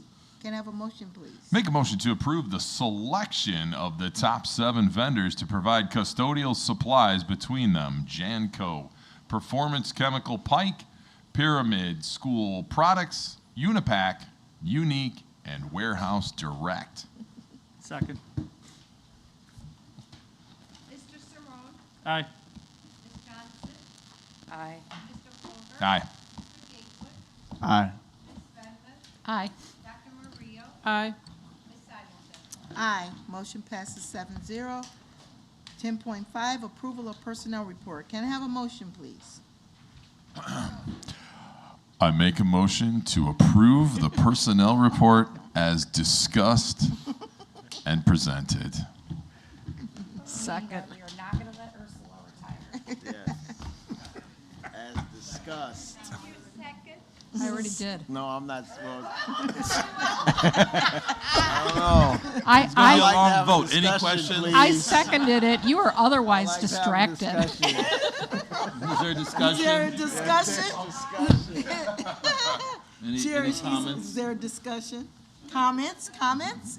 Comments are that I think What if we people don't don't second realize it? that we very quickly approve a personnel report. There's a lot of work that goes into it. We Yes. realize these are people's lives. Yes. We do not go into this at all not understanding that.